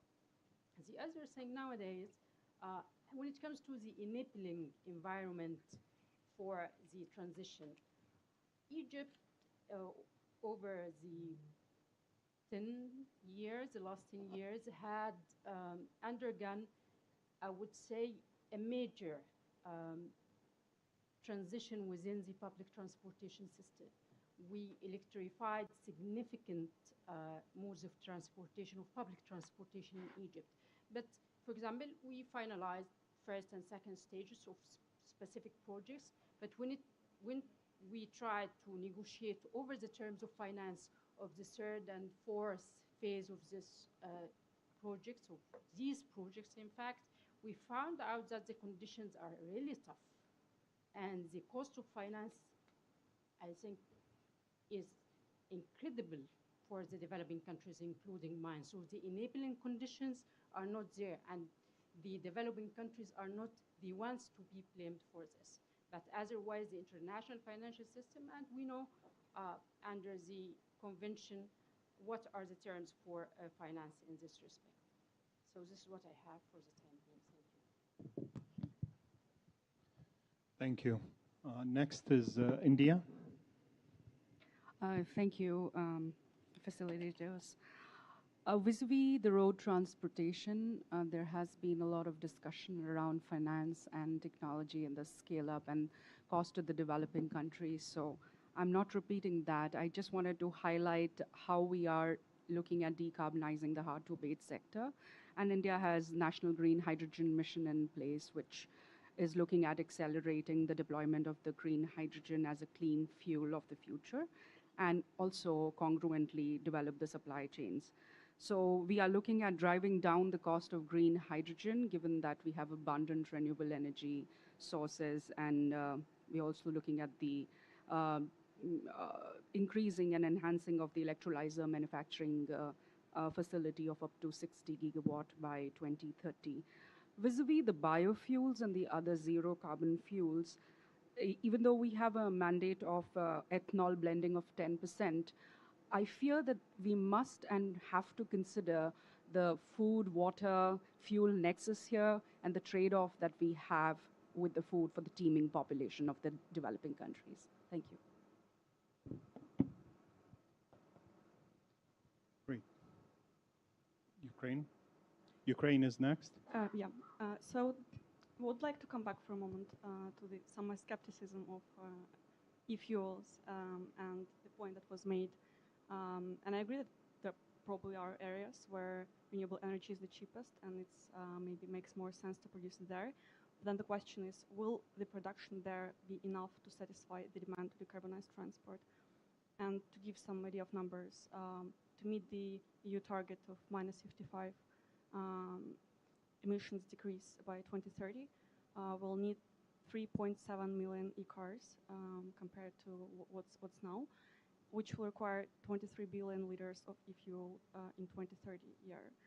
And so it's just the question of scale again and of feasibility of meeting this demand.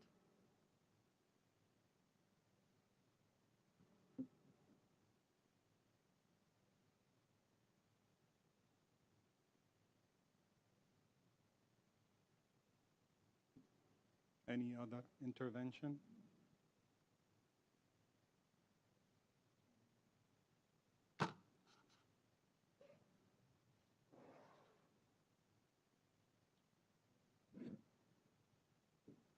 Going once, twice.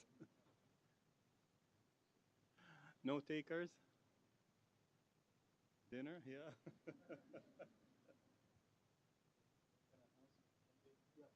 Okay. What do you want to do?